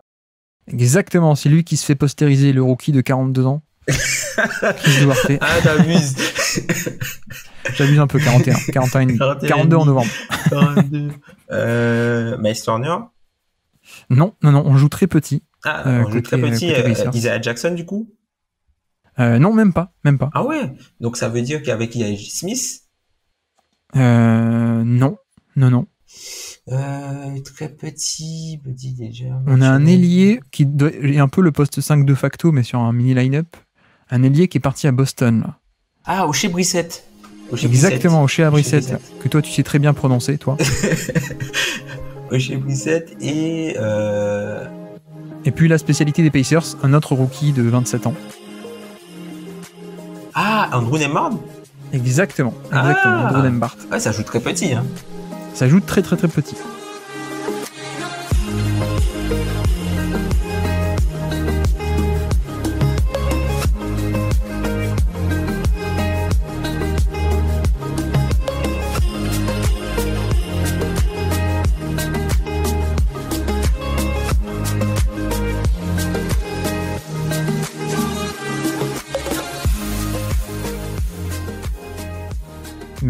Mais bref, avançons donc. Troisième joueur du jour, Norman Powell. 26 minutes par match pour Norman Powell, 60 matchs, 105 de true shooting plus, 26% d'usage. Donc mine de rien, plus 5% d'efficacité sur un bon volume d'utilisation pour le coup. On a un faible minutage, j'ai dit à peine 26 minutes par match, c'est peut-être un peu limite, mais un role player qui sur ces minutes est tout de même très intéressant. Très intéressant et surtout c'est un role player utilisé. En fait, pour moi, Norman Powell, c'est tout le contraire de Luke Kennard. C'est-à-dire que Norman Powell, quand il rentre sur le terrain, tout de suite on l'utilise, tu vois. tout de suite il est cherché et il amène de la percussion, surtout dans une équipe qui en manquait cruellement. Il amène ce côté un peu changement de rythme et quelque chose qui moi je trouve très impressionnant chez lui, c'est l'attaque des close-out, notamment dans les coins. Alors je sais pas s'il y a une stat qui mesure le nombre de blow-by que les joueurs arrivent à mettre, mais lui c'est un joueur qui arrive pas systématiquement, mais qui arrive très facilement à blow-by les joueurs sur un close-out avec feinte, sans feinte de tir. Et ce qui est intéressant pour lui, c'est que c'est un joueur, tu sens qu'il est vraiment dominant main droite, mais qu'il n'hésite pas à driver main gauche pour rentrer dans la raquette, par exemple, pour finir main droite pied opposé, quoi. Donc c'est un joueur qui est dangereux en partant des deux côtés du coin, et c'est quelque chose qui est une qualité puisqu'il a aussi le shot making plus la percussion balle en main qui lui permet de provoquer des fautes en plus du tir. Oui, mais c'est marrant, tu dis c'est l'anti-Luke Kennard. Moi j'avais noté, c'est un peu l'inverse de Josh Hart, du coup. C'est-à-dire là où Josh Hart est le connecteur ultime ou un très bon connecteur, Norman Powell c'est un peu l'anti-connecteur. on est vraiment sur la pure finition. Et au niveau du passing et du lien collectif, on repasserait un autre jour peut-être. mais il y a vraiment cet aspect où c'est un pur finisseur et voilà, sur la distribution du jeu, il n'a pas la mentalité, il a plutôt une mentalité de scoreur, il n'a pas non plus créativité et qualité de passeur, donc ni les qualités ni la mentalité dans le jeu, on va dire. Donc il y a un peu des limitations sur la passe, mais au-delà de ça, c'est un scoreur très intéressant parce que, comme tu commençais à dire, il a un peu cette double casquette de shooter de haut niveau à 3 points et en plus explosivité. Oui. Ce qui fait que, comme tu dis, il y a un mélange où la défense est un peu obligée de se découvrir et contrairement à des Luke Kennard ou à des Bryn Forbes ou des joueurs comme ça, bah lui, quand tu te jettes sur le close-out, il peut attaquer et il peut te punir. Oui, c'est ça. Et tu vois, même si c'est quelqu'un qui est hyper athlétique et qui a une capacité à bien finir au cercle, ben, je trouve que c'est quelqu'un qui a quand même pas mal de toucher. C'est pas uniquement quelqu'un qui bourrine en force. Je trouve qu'il utilise quand même pas mal la force, notamment pour bumper les joueurs pour aller dans ses spots, tu vois, parce que il a pas peur en fait de donner le petit coup d'épaule pour créer la séparation et bien utiliser sa vitesse. Je trouve qu'il a aussi une bonne relation avec Zubac. J'ai trouvé qu'ils avaient un bon two-man game. Ces deux gars-là. Et encore une fois, c'est quelqu'un qui, malheureusement, je trouve, hein, et ça c'est quelque chose qui va jouer en sa défaveur, c'est un peu les montagnes russes en fait avec Norman Powell, c'est-à-dire que il peut être très très fort et un autre carton, enfin si tu veux, t'as des Norman Powell différents des fois à l'intérieur d'un même match. Oui. Et c'est quelque chose où je pense qu'il gagnerait à être un petit peu plus régulier de ce côté-là pour être un petit peu plus au sérieux ou même changer de statut, hein, qui sait. Oui, mais c'est là-dessus où je trouve qu'on est vraiment pour l'instant sur un pur finisseur en fait. Après c'est intéressant aussi parce que il peut scorer avec la balle et sans la balle aussi. C'est ça qui est bien. C'est-à-dire qu'avec la balle, pour faire des drives un peu... bon, c'est pas des drives de même qualité, balle en main, face au jeu, avec la défense qui attend, que des Tatum ou des Kawhi, hein, bien sûr, on n'est pas sur ce niveau-là. Mais il peut un peu faire du pick and roll, il peut un peu faire l'isolation, il peut... Voilà, balle en main, il peut. Du pull-up, évidemment, aussi. Mais il y a aussi le jeu sans ballon, qui est un peu un complément, parce qu'on a parlé des 3 points. Il est plus de 42% sur les catch and shoot à 3 points, plus de 42%. Et pour dire donc sur les joueurs qui sont à plus de 2 catch and shoot par match, il y avait 228 joueurs en NBA l'an dernier et ils se classent 24e à l'efficacité. 24 sur 228. Donc plutôt vers le très haut du classement sur l'efficacité sur les catch and shoot. Plus on a parlé aussi de l'attaque des close-out, l'efficacité là-dessus. Et d'ailleurs, au niveau des drives, alors c'est là où la stat, faire attention parce que ça prend tous les drives et on ne sait pas comment commence le drive, on ne sait pas dans quelles conditions. Voilà, donc ça prend aussi beaucoup de drives, je pense, des spot-up drives, hein, les fameux drives où il attaque depuis une position arrêtée après un close-out, tout ce genre de choses. Mais on est là encore, hein, au niveau de l'efficacité, 1,24 points par tir sur drive, et ce qui le classe 18e sur 79, au niveau des drivers à plus de 8 par match. Donc plus de 8 drives par match, 18e sur 79, parce qu'il y a ce côté lancer franc qui est productif sur lancer franc, toucher de balle, explosivité. Donc ouais, on a vraiment un finisseur de haut niveau. Alors, là encore, hein, tu vois, je parle des stats d'efficacité sur drive. Ces drives ne sont pas à comparer à ceux de Luka Doncic. Donc l'efficacité n'est pas comparable. Hein. Et je parle de Luka Doncic ou d'autres. Hein. On va parler de Ja Morant peut-être aussi. Mais ouais, dans ce profil finisseur, vraiment finisseur à double casquette, au panier et à 3 points, on fait rarement mieux. Après, il y a quand même le malus il y a assez peu de passing et peut-être en défense. Tiens, je sais pas qu'est-ce que t'en penses de sa défense? Je trouve que par rapport au poste et les joueurs qui ont ce rôle-là, sa défense est un peu au-dessus de la moyenne, mais par rapport à ses capacités physiques et ce qu'il avait pu montrer à Toronto, on est à un niveau au-dessous. Oui, je suis d'accord. Et je pense que c'est pas innocent que parfois Gordon, tu vois, lui était préféré. Oui, effectivement, et tu vois, avec toutes les belles choses qu'on a dit sur son scoring et sur son efficacité et sa double casquette, je pense que si vraiment il était très très performant défensivement à Toronto, aux Clippers, il jouerait plus en fait. Je pense que le minutage est un peu aussi dû à ça, parce qu'effectivement, il peut être très très bon par séquence, comme on l'a vu connu à Toronto, mais il y a un peu plus d'irrégularité, donc ce sera un peu à prendre, à mettre dans la balance. C'est quelqu'un qui est pas mal au niveau du point d'attaque, surtout avec sa très très belle mobilité latérale et une belle explosivité. Et la longueur de bras. Oui, tout à fait, ouais, tout à fait. Mais tu vois, on parlait de playmaking défensif, lui, il est relativement neutre aussi de ce côté-là.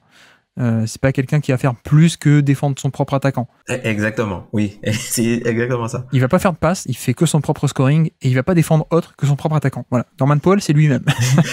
Faut pas demander trop. Mais tu vois ce que tu viens de dire, je m'étais noté là dans mes notes. Ne fait pas grand-chose d'autre à part scorer, être une menace de loin, ce dont l'équipe a besoin. Oui, c'est ça. C'est pas non plus un joueur gadget, mais c'est pas une star, clairement. on est un peu entre les deux. Et avec tout ça, alors, où est-ce qu'on pourrait le classer alors? Bah, tu vois, je l'avais quand même en haut par rapport du coup au volume offensif et l'importance que ce qu'il faisait avait pour l'attaque des Clippers cette année. Mais au final, tu vois, après discussion, peut-être que je l'avais peut-être trop haut. Ouais. Et tu l'avais où à la base? Ben à la base, je l'avais, tu vois, juste derrière DeAndre Ayton. Ah oui, d'accord, ok. Oui, c'est un peu juste derrière DeAndre Ayton. Et là, tu vois, en parlant, je le mettrais, tu vois, derrière Brogdon, par exemple. Ah oui, donc t'es quand même pas si bas que ça. Parce que Brogdon et Ayton, ils ont 5 places d'écart, quoi. Parfois, 5 places d'écart, ça peut faire couler beaucoup d'encre. Hein. C'est vrai. Alors, 5 places d'écart sur 20, oui. Sur un DH20, oui. Après, sur un top 100, je suis même pas sûr que les gens écoutent encore. Ça se trouve, il n'y a plus que nous, là, actuellement. Mais j'avoue que j'étais plus bas. J'étais plutôt... je visais une zone beaucoup plus bas autour de Keegan Murray, Trey Murphy, Cam Johnson. C'est peut-être trop bas, alors.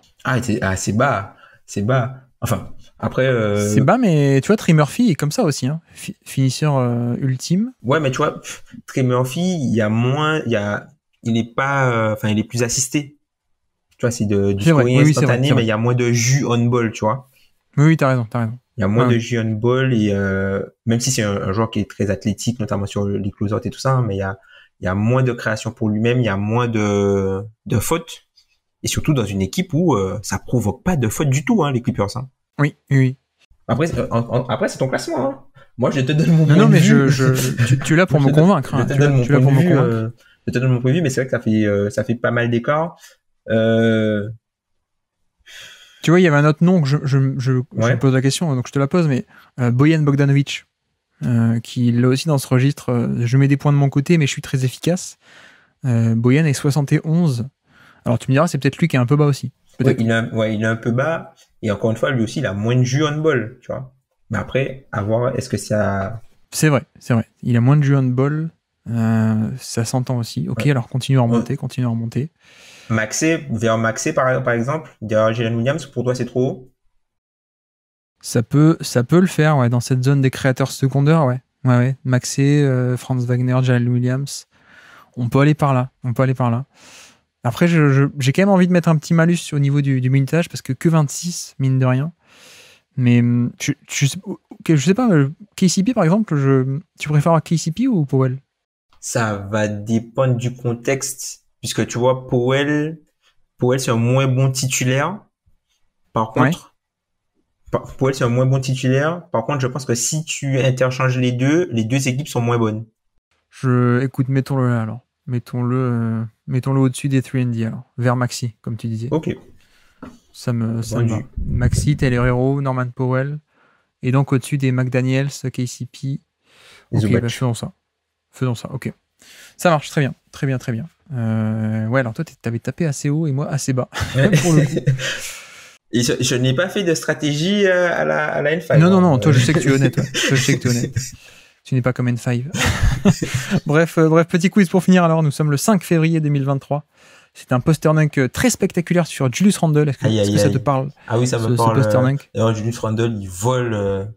Il est totalement au sol. Après, je crois qu'il glisse au niveau des caméras.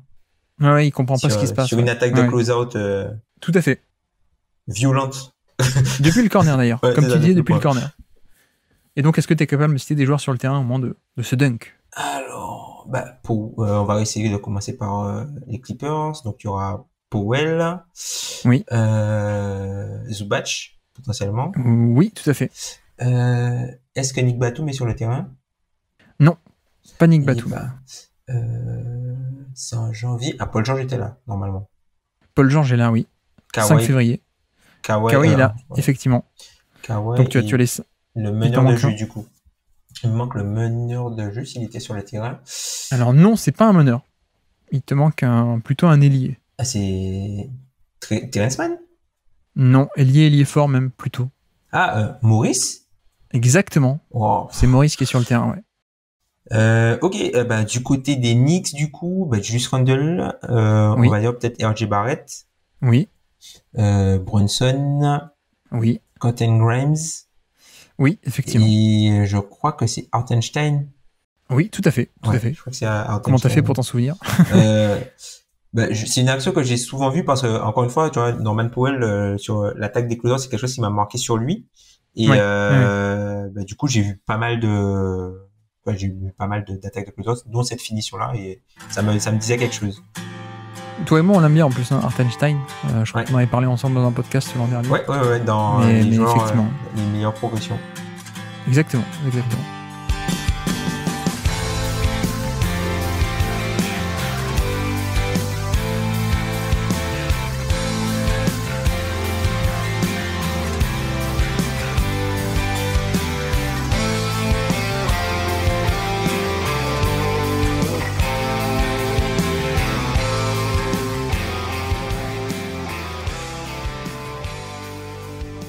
Ok, eh bien avançons.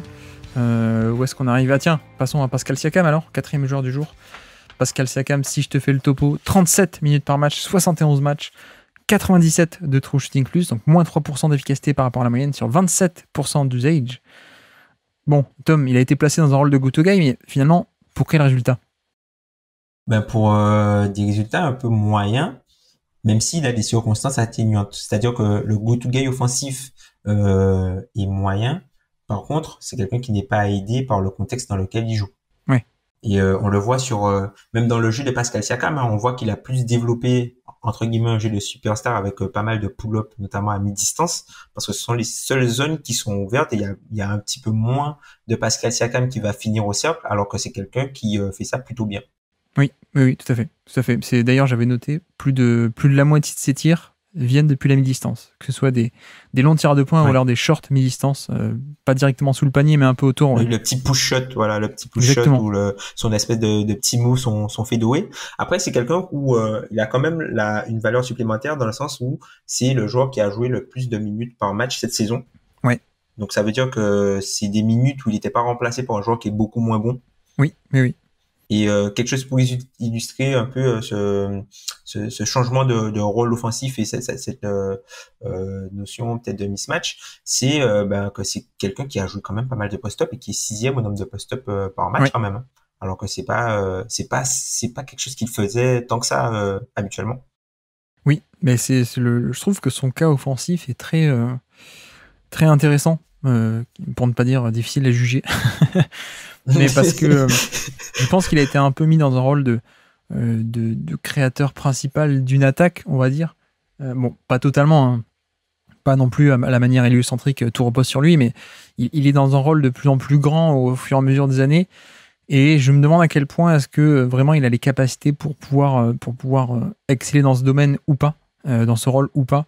Je trouve que moi, il peut être excellent si tu as déjà d'autres créateurs à côté et qui peut faire un peu de jeu sans ballon, un peu de création secondaire. Là, c'est vrai qu'on l'attend un peu plus, on attendait un peu plus, il a été un peu plus mis en avant sur création principale, du coup. Et je trouve qu'on a un peu vu, ça fait 2-3 ans qu'on a un peu certaines limitations au final. Et d'ailleurs, en termes d'efficacité, bon, il est au niveau de la moyenne, un peu en dessous de la moyenne cette année. Il y a des limitations de scoring assez évidentes, alors que, tu vois, si on prend Oui. 2019, à l'époque, l'année où il explose un peu, mais il est, on va dire, troisième dans la hiérarchie derrière Kyle Lowry et Kawhi Leonard. Bon, bah finalement, il était à 112 de true shooting plus 12%, alors que là, il est à moins 3% par rapport à la moyenne. Et tu vois, finalement, c'est pas que... je sais pas ce que tu en penses, mais il y a de la création qui est intéressante, mais au final, comme on a dit, tous ces tirs à mi-distance font aussi qu'il y a un certain plafond de à quel point est-ce qu'il peut aller gratter en termes d'efficacité et de productivité, en fait. Ouais, il y a une perte de valeur, surtout que sur le catch and shoot, c'est quelqu'un qui a été assez en difficulté cette saison, qui est en dessous de la moyenne là-dessus, qui du coup est obligé de se créer des tirs aussi beaucoup plus difficiles, hein, tu vois, notamment pas mal d'isolation aussi pour ce type de joueur-là. Alors, il y a des bons côtés, hein, puisque tu vois, c'est quelqu'un qui a quand même, je trouve que c'est un joueur qui s'est quand même pas mal développé sur ce rôle-là, tu vois, notamment sur son dribble. Je trouve qu'il a quand même pas mal progressé sur son dribble, notamment pour garder son dribble en vie et se déplacer sur le terrain pour aller dans ses spots. C'est aussi quelqu'un qui, encore, je trouve que il a progressé aussi sur, tu vois, la vitesse à laquelle il peut sanctionner des décalages. Mais après, ce qui lui manque, notamment dans sa façon d'attaquer la défense frontalement, et ça aussi, c'est ce qui joue, je pense aussi pour son efficacité, c'est que c'est quelqu'un qui prend du temps pour créer la séparation. C'est-à-dire qu'il va créer la séparation après 2, 3, 4 dribbles. Et malheureusement pour lui, je trouve que c'est un joueur qui manque de counter. Je sais pas s'il y a une traduction en français, mais qui manque qui manque de contre-move et du coup qui peut vite être empêtré ou être dans des finitions où tu vois où il est hors de contrôle, quoi. Oui, effectivement. Et à la limite, moi, tu vois, c'est presque plus le côté scoring pour moi qui bloque, Oui. enfin qui bloque par rapport à des standards de superstar, hein, que le Mhm. côté passing où il y a quand même pas mal de choses, hein, finalement, je trouve. Oui. On n'est pas sur du Luka Doncic, on n'est pas sur des créateurs comme ça de haut niveau, mais franchement, on est quand même pas mal sur ce qu'il peut faire balle en Oui. main. Il y a du playmaking. Il y a du playmaking, il y a en plus une plutôt pas mal diversité de manières de créer aussi en termes de playmaking. Il y a un peu de dribble and off, il y a des décisions balle à main, il y a des pick and roll, des pick and roll inversés. Enfin, il y a plein de manières intéressantes. Je pense qu'il y a tout un pan qui actuellement n'est pas trop utilisé, c'est le côté short roll aussi. Oui. S'il avait pu jouer avec un meilleur porteur de balle, un meilleur créateur en meneur, il aurait pu un peu plus être utilisé, d'ailleurs, ou alors dans un meilleur spacing aussi. Il pourrait un peu plus montrer ce short roll, mais je pense que le côté playmaking est largement suffisant. C'est pas un créateur primaire sur le playmaking, mais secondaire, tertiaire, on va dire, de haut niveau.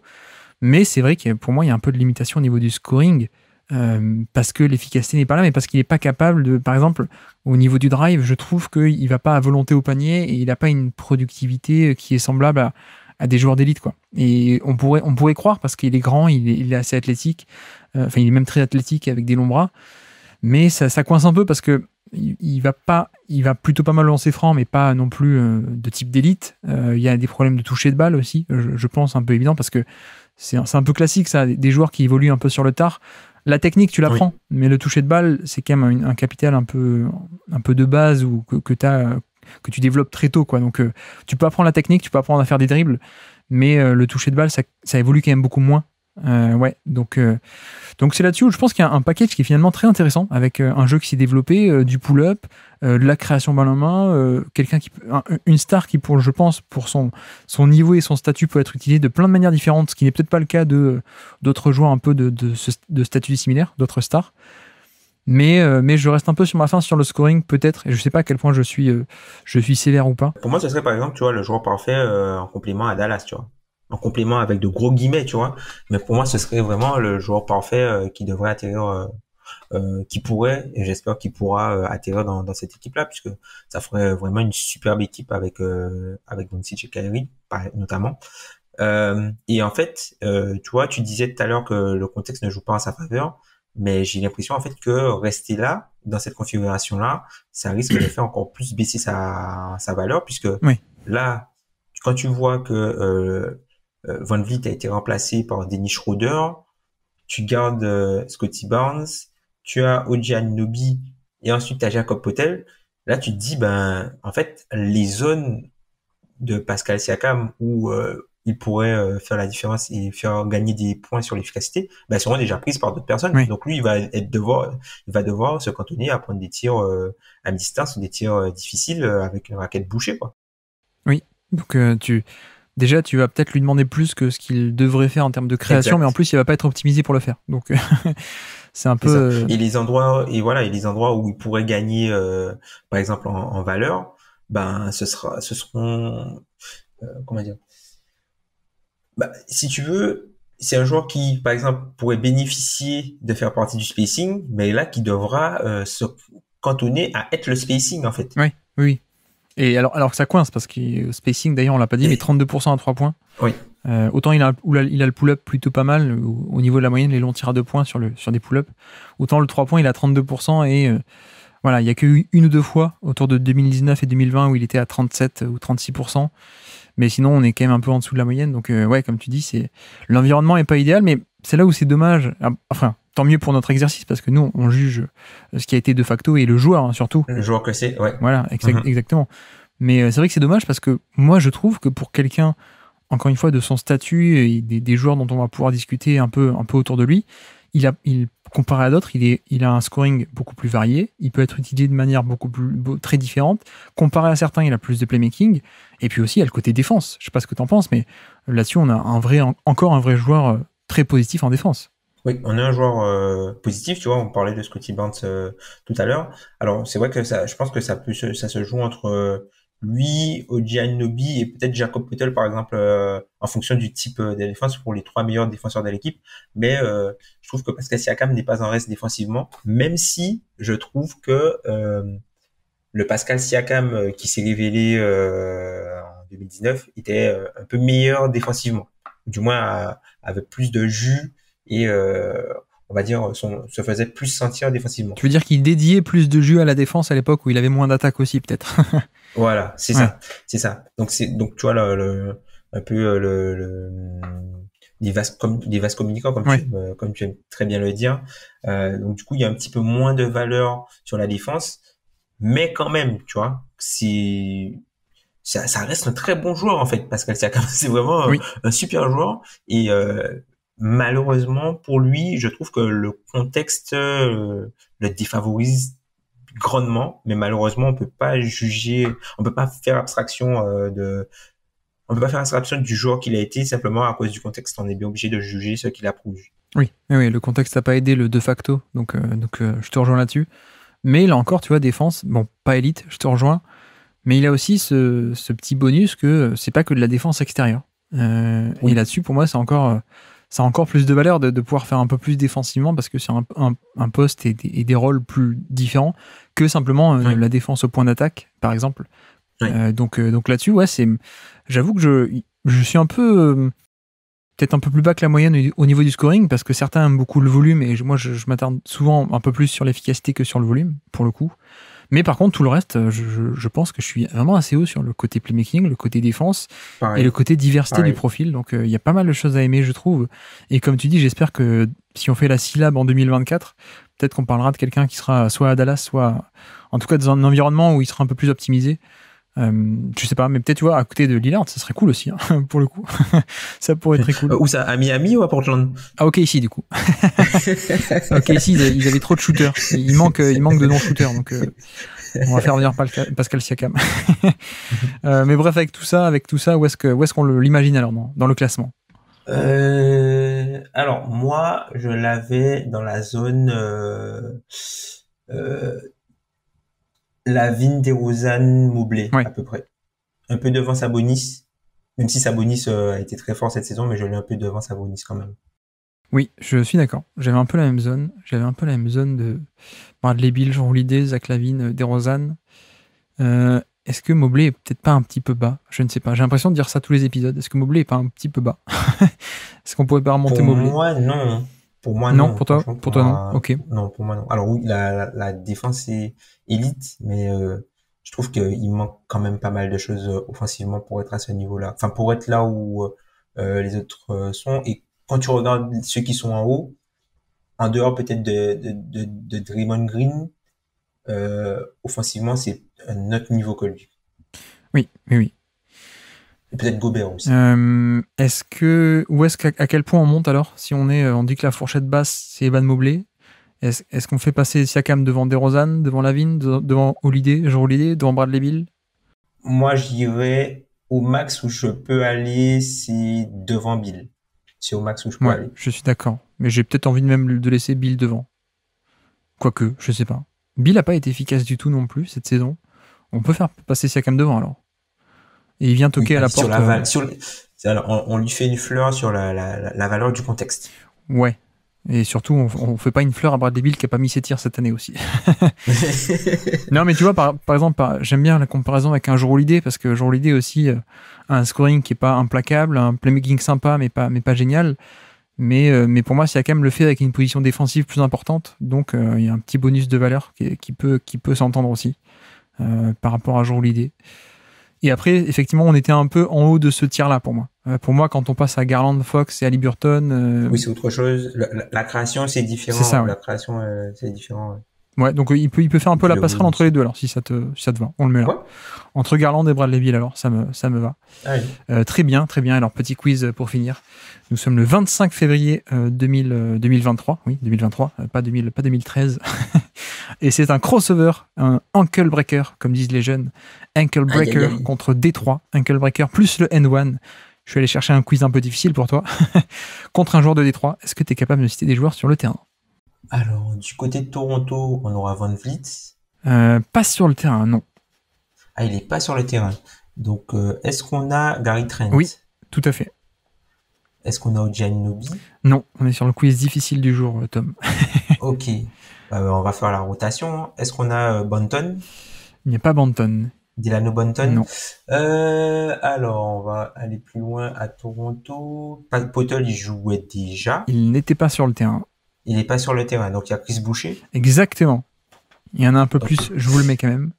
Il y a Chris Boucher. Il y a un autre intérieur d'ailleurs. Scotty Barnes? Non, pas Scotty Barnes, c'est un autre intérieur jeune. Christian Koloko ou Precious Achiuwa? Non, encore un autre. Qui vient de Miami dans le trade de Kyle Lowry. Ah, Achiuwa, Precious Achiuwa. Exactement, Precious Achiuwa. Tout à fait, il est là. Tu vois, on parlait de spacing. Genre, regarde un peu. Voilà, exactement. Exactement. Et en plus, je crois que sur l'action, Chris Boucher, qui est le seul qui a un tir, il est dans le dunker spot en plus.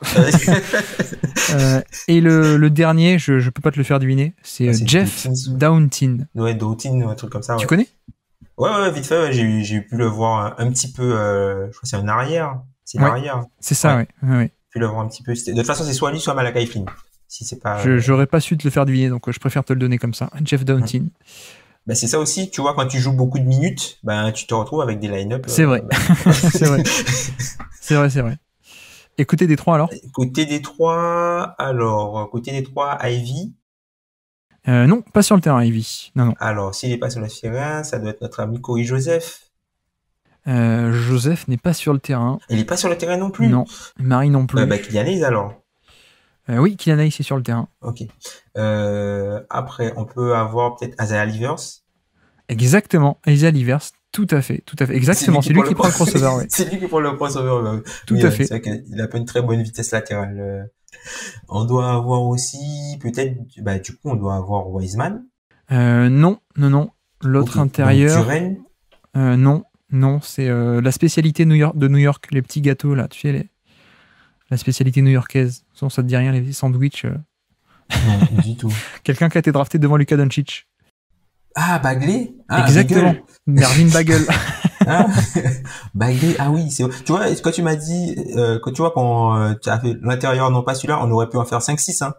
Oui, l'intérieur, pas celui-là, fait, l'intérieur, pas celui-là. Oui, pas celui-là.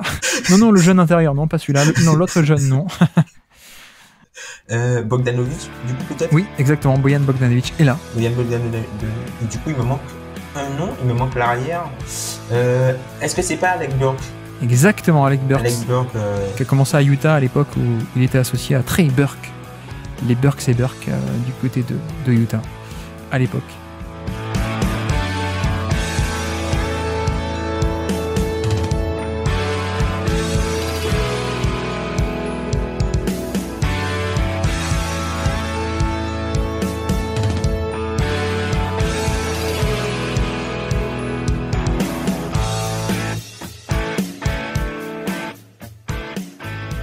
Avançons. Nous passons à Ja Morant, évidemment, dernier joueur du jour.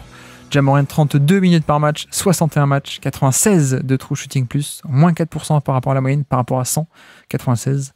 Sur 35% d'usage, c'est énorme comme volume d'utilisation de basketball référence. Tom, comment juger le sportif au milieu de cette saison bizarre en termes d'extra sportif? Écoute, c'est une grande question, sachant que voilà, Ja Morant, c'est un joueur qui, encore une fois, c'est un joueur de volume. Je pense que c'est aussi un joueur qui plaît parce que c'est un joueur qui a des pics hauts, qui est un joueur aussi très spectaculaire et qui, auquel tu peux facilement t'attacher parce que personne ne joue comme lui. Malheureusement pour lui, sur le plan sportif cette saison, il y a eu pas mal de choses positives comme le côté volume, donc être capable d'assumer un énorme volume, garder ses qualités au cercle, notamment aller chercher pas mal de paniers au cercle et tout ça. Ses capacités d'élimination, on parlait tout à l'heure avec Norman Powell des capacités à blow-by après, on va dire close-out, mais Ja Morant, lui, c'est des capacités à blow-by, ou du moins à mettre le défenseur, le joueur qui le défend, hors de position assez rapidement. Du coup, toutes ces choses-là, malheureusement, sont un peu éclipsées par une terrible inefficacité, notamment sur le jeu en pull-up, et il a un peu une perte de son tir. Ouais. C'est un peu... Et en même temps, il n'y a pas que ça, je trouve. Ce qui est dommage, c'est la perte d'efficacité par rapport à l'an dernier. Où, on le dit souvent, mais les porteurs de balles jeunes sont pas efficaces et puis ils le deviennent petit à petit en s'améliorant. Il était devenu l'an dernier relativement efficace plus que d'habitude et là il est repassé sous la moyenne, mais ce qui est intéressant, c'est que c'est pas que le 3 points, je l'ai noté parce que souvent, parfois, la simple efficacité à 3 points qui peut être aléatoire peut faire pencher la balance d'un côté ou de l'autre. En l'occurrence, il a un peu baissé à 3 points, il est passé de 34 à 31%, donc c'est quand même pas très bon, 31%. Mais c'est pas que ça, parce que le pourcentage à 2 points aussi a baissé. Il est passé de plus de 53% à 51,9%. Donc même les 2 points ont baissé, ce qui fait que dans une année où au contraire la moyenne a augmenté, du coup son scoring par rapport à la moyenne a effectivement baissé, donc un peu moins de valeur effectivement. Mais je pense que c'est surtout au niveau des drives et du panier. Je sais pas quelle toi a été ton impression visuelle, mais en tout cas au niveau des chiffres, on est sur quelqu'un qui est un peu plus proche de la moyenne au niveau de l'efficacité sur les drives que plutôt vers le haut du classement comme il a pu être un peu plus l'an dernier. Est-ce que toi t'as noté des choses un peu différentes ou finalement pas tant que ça? Pas tant que ça. Alors, il y a quelque chose que j'ai noté en tout cas en le regardant sur la saison, c'est le côté de tenter à chaque fois de récupérer des fautes, quitte à ne pas se préoccuper de la finition. Oui. Et parfois, quand les fautes ne sont pas sifflées, voilà, tu t'es pas concentré pour ajuster ton tir. C'est à double tranchant, tu veux dire, ouais. Voilà, c'est ça. Oui. C'est à double tranchant. Il y a aussi quelque chose que j'ai remarqué, notamment sur la finition, quelque chose qui a peut-être un peu joué, notamment après avec l'absence de Steven Adams, c'est que même par exemple l'année dernière, notamment sur les finitions après le contact, là il avait plus tendance à, alors on va pas dire exploser, mais il était moins on sentait plus l'impact du contact des joueurs qui venaient à sa rencontre au cercle qu'avant où il était plus il était plus stratégique, notamment pour finir quand il se rapprochait du cercle. C'est-à-dire tu vois, arriver à rester un petit peu plus en l'air, mais là il y avait un petit peu moins de ça quand il subissait le contact. Après c'est quelqu'un qui aussi a été pas mal malchanceux sur les types. Je crois que c'est l'un des joueurs qui a le pire pourcentage sur les types où à chaque fois il essaie de prendre les pourboires, tu veux dire? Le ballon ne rentre pas dedans. Ouais. Mais les petites claquettes au cercle, pour essayer de remettre la balle dedans, tu vois. Les types in. Voilà, les types in, voilà. Mais pour lui, c'était les types out, pour le coup. Donc ça, c'est l'un des joueurs de la ligue, je crois, qui a été le plus maladroit là-dessus, où il a très peu de réussite sur ça. Mais c'est vrai que il y a eu, on va dire, moins de surdomination au cercle, même si la capacité à y aller restait très forte. Et je me demande à quel point il n'y a pas un côté contexte aussi, peut-être, qui l'a pas aidé. Alors toi et moi, on a fait un épisode sur les stats de la saison de Memphis, on en a parlé notamment de ce côté spacing, et même du côté, c'est peut-être la première année de ce nouveau cycle où Memphis stagne un peu, et finalement a perdu des éléments clés qui n'ont pas été remplacés, ou alors qui ont été remplacés par des jeunes. Mais bref, je me demande à quel point peut-être le contexte de Memphis et notamment le spacing n'a peut-être pas aidé sur ce côté performance parce que bah voilà, le joueur n'a pas changé par rapport à l'an dernier, notamment. Mais peut-être que par-ci par-là, deux, trois petits éléments font que la performance elle n'est pas aussi bonne parce qu'il n'y a pas autant d'espace où driver, il n'y a pas autant de choses comme ça qui peuvent bien s'embriquer. Bah oui, il y avait aussi moins de playmaking défensif, du coup moins d'opportunités de courir Oui. en transition pour aller choper, tu vois, des dunks faciles au final qui sont comptabilisés aussi dans l'efficacité au cercle. Et puis le fait que ce soit un joueur qui soit de moins en moins assisté. Par exemple, le joueur qui lui a fait le plus de passes décisives cette saison, c'est Steven Adams, alors que Steven Adams, depuis fin janvier, il a pas joué un match sur le maillot des Grizzlies, quoi. Oui, non, mais effectivement, c'était une des stats que j'avais noté, le pourcentage de paniers qui sont assistés pour Ja Morant. On est à peine à 24%. 24% de ces paniers sont assistés à peine, donc à peine un panier sur 4. Alors on n'est pas au niveau de Luka Doncic qui est genre à 15%, mais on est carrément tout en haut de la NBA. Hein. On est donc quelqu'un qui est très peu assisté. Il y a que 4 joueurs au-dessus de lui. Ouais. C'est ça, ouais, exactement. Mais ce qui en même temps, d'un côté, montre à quel point son profil de tir est compliqué, et de l'autre, ça vient aussi peut-être du fait que, ben oui, mais en effet, s'il avait ne serait-ce qu'un catch and shoot un peu plus performant, peut-être il pourrait gratter un peu de valeur comme ça et jouer un peu plus sans ballon.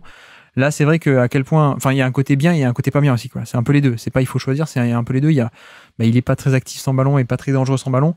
Mais en même temps, il y a aussi ce côté où le pourcentage est à relativiser légèrement de par ce côté profil et difficulté de tir. Et puis surtout, au-delà de cette efficacité, on la met pas totalement de côté, mais même au-delà de ça, il y a la création dans le jeu va au-delà de ça. Je pense, hein, il y a un côté détonateur sur demi-terrain qui a aussi ses limites parce que je pense pas qu'il soit au même niveau que des créateurs d'élite, que les tout meilleurs de NBA, parce que il manque encore certains éléments. Il manque peut-être le pull-up, il manque peut-être cet équilibre extérieur-intérieur, il manque peut-être des petits éléments comme ça d'adaptabilité ou de création fonctionnelle peut-être.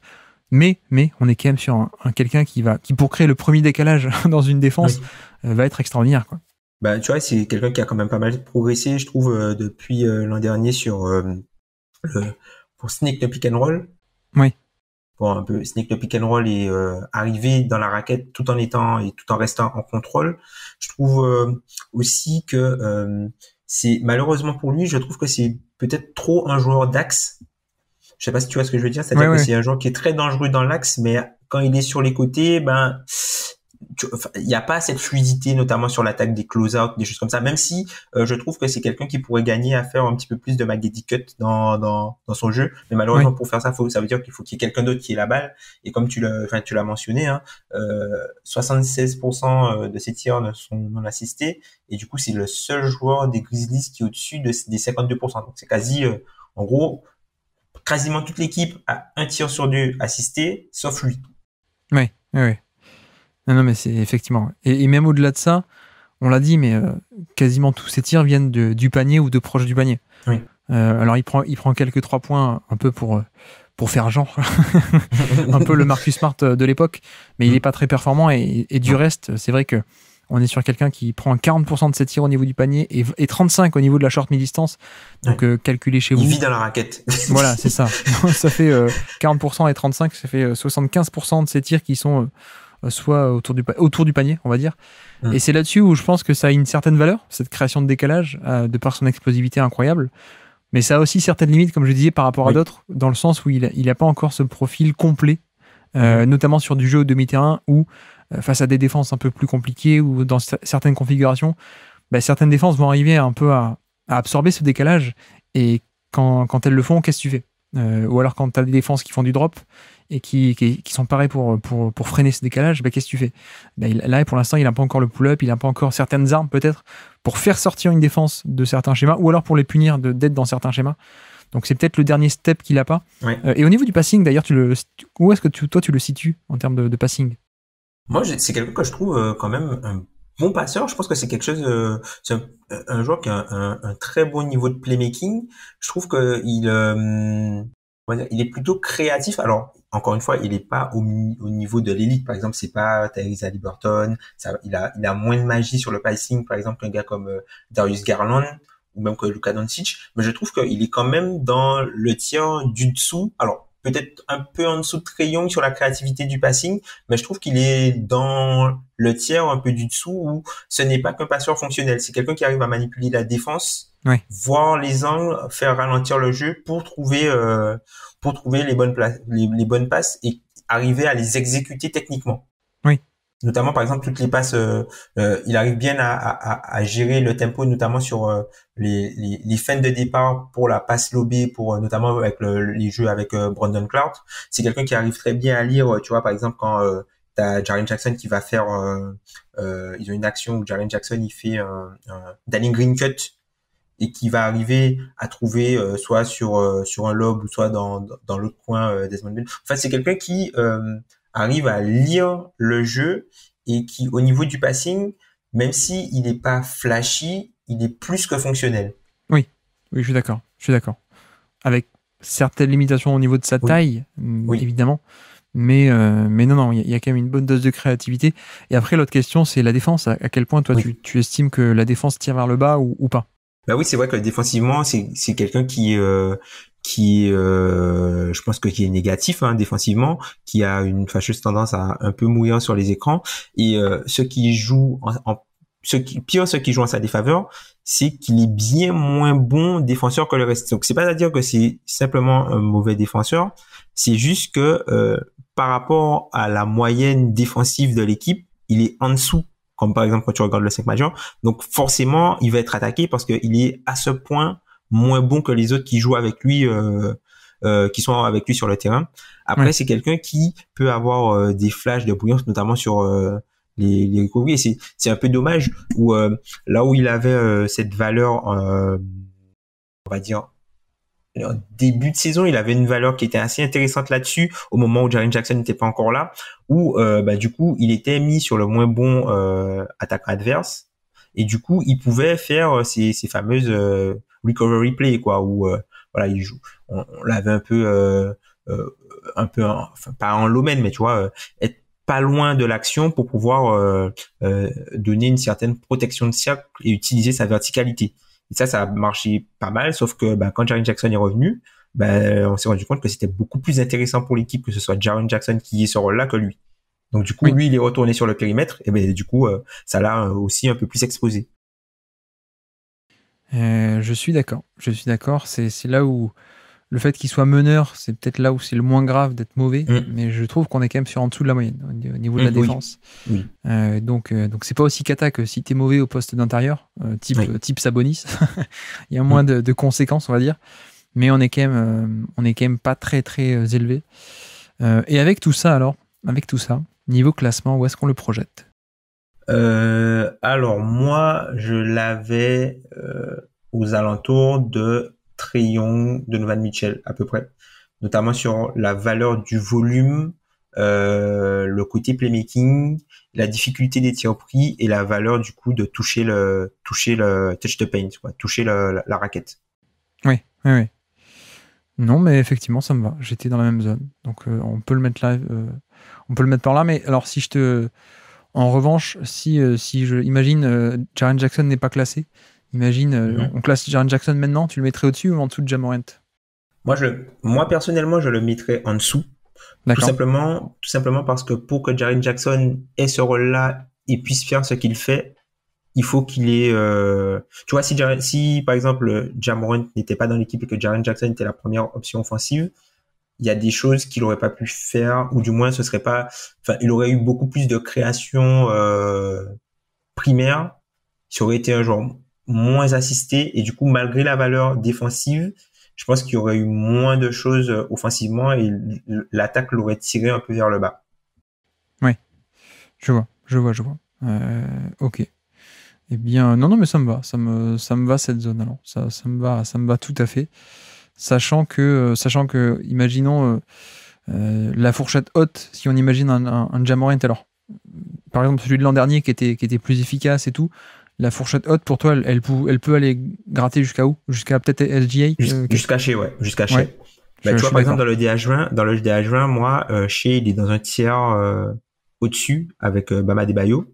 Et Ja Morant est en dessous avec Donovan Mitchell. Non, mais on est sur le même longueur d'onde alors. Eh bien, mettons-le là. Et petit quiz alors pour finir. Alors, je n'ai pas pris le poster. Ah, le dunk de l'année. Et non, je l'ai pas pris, c'était trop facile. J'ai pris ce qui a failli être un poster de l'année, mais il manque le dunk. Est-ce que ça te parle, ça, contre les Warriors?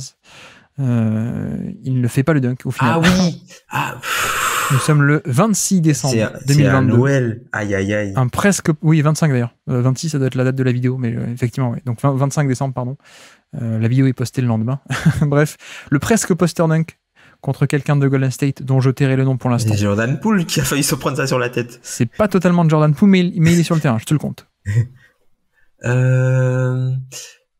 Alors, Jordan Poole, Draymond Draymond n'est pas sur le terrain. Non, celui qui a failli se faire postériser, en plus, c'est un agneau. En anglais, c'est agneau. Oh, le pauvre Anthony Lamb. Exactement, Anthony Lamb. Alors, il y a qui sur le terrain? Il y a Steph Curry.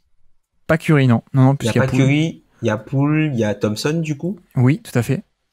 Est-ce qu'il y a Kuminga? Non. Kuminga n'est pas sur le terrain. Il y a peut-être Moody, alors? Non. Non plus DiVincenzo, alors. Exactement, DiVincenzo. Et du coup, il me manque Kevon Looney, peut-être? Exactement, Kevon Looney, Ouais. tout à fait.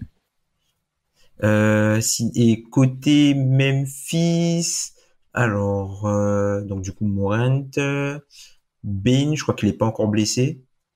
Il n'est pas blessé, mais il n'est pas sur le terrain. Il est pas sur le terrain. Donc du coup, John Conchar. Exactement, John Conchar, notre ami. Ouais. Notre ami John Conchar, qui est dans le 5 de Memphis, qui a le plus joué l'année dernière. Oui. Ça paraît incroyable à chaque fois que je dis ça. Oui. Alors, Steven Adams. Oui, tout à fait. Steven Adams, ben forcément Dillon Brooks, il n'a pas encore pris toutes ses fautes. Non, ce n'est pas Dillon Brooks. Ok. David Roddy. Non, je ne pourrais pas te faire la blague sur David Roddy. Je sais que tu me l'as réclamé hors antenne, mais... Alors, Aldama est-il sur le terrain? Non plus. Non, alors, mais d'ailleurs, c'est un aspect qu'on n'a pas cité, mais effectivement, oui. il y a aussi le cas en particulier des on-off, tu sais, où on remarque que Ja Morant, finalement, avec Ja Morant ou alors avec son backup, il n'y a pas tant de différence que ça au niveau de l'offensive rating, qui est toujours ce mystère-là. Et donc, qui est son backup? Ah, Tyus Jones. Exactement, c'est Tyus Jones qui est sur le terrain. Ouais. Et il te manque quelqu'un qui est un sophomore, qui a un peu moins joué cette année que quand il était rookie. Ah, Zaire? Exactement, Zaire. Ah oui, Zaire. Tout à fait. Mais tu vois, là aussi, c'est quelque chose, on n'en a pas parlé, mais tu vois, on a parlé sur l'aspect contre-attaque, mais tu vois, en dehors de Ja Morant, Memphis a personne qui joue au-dessus du cercle.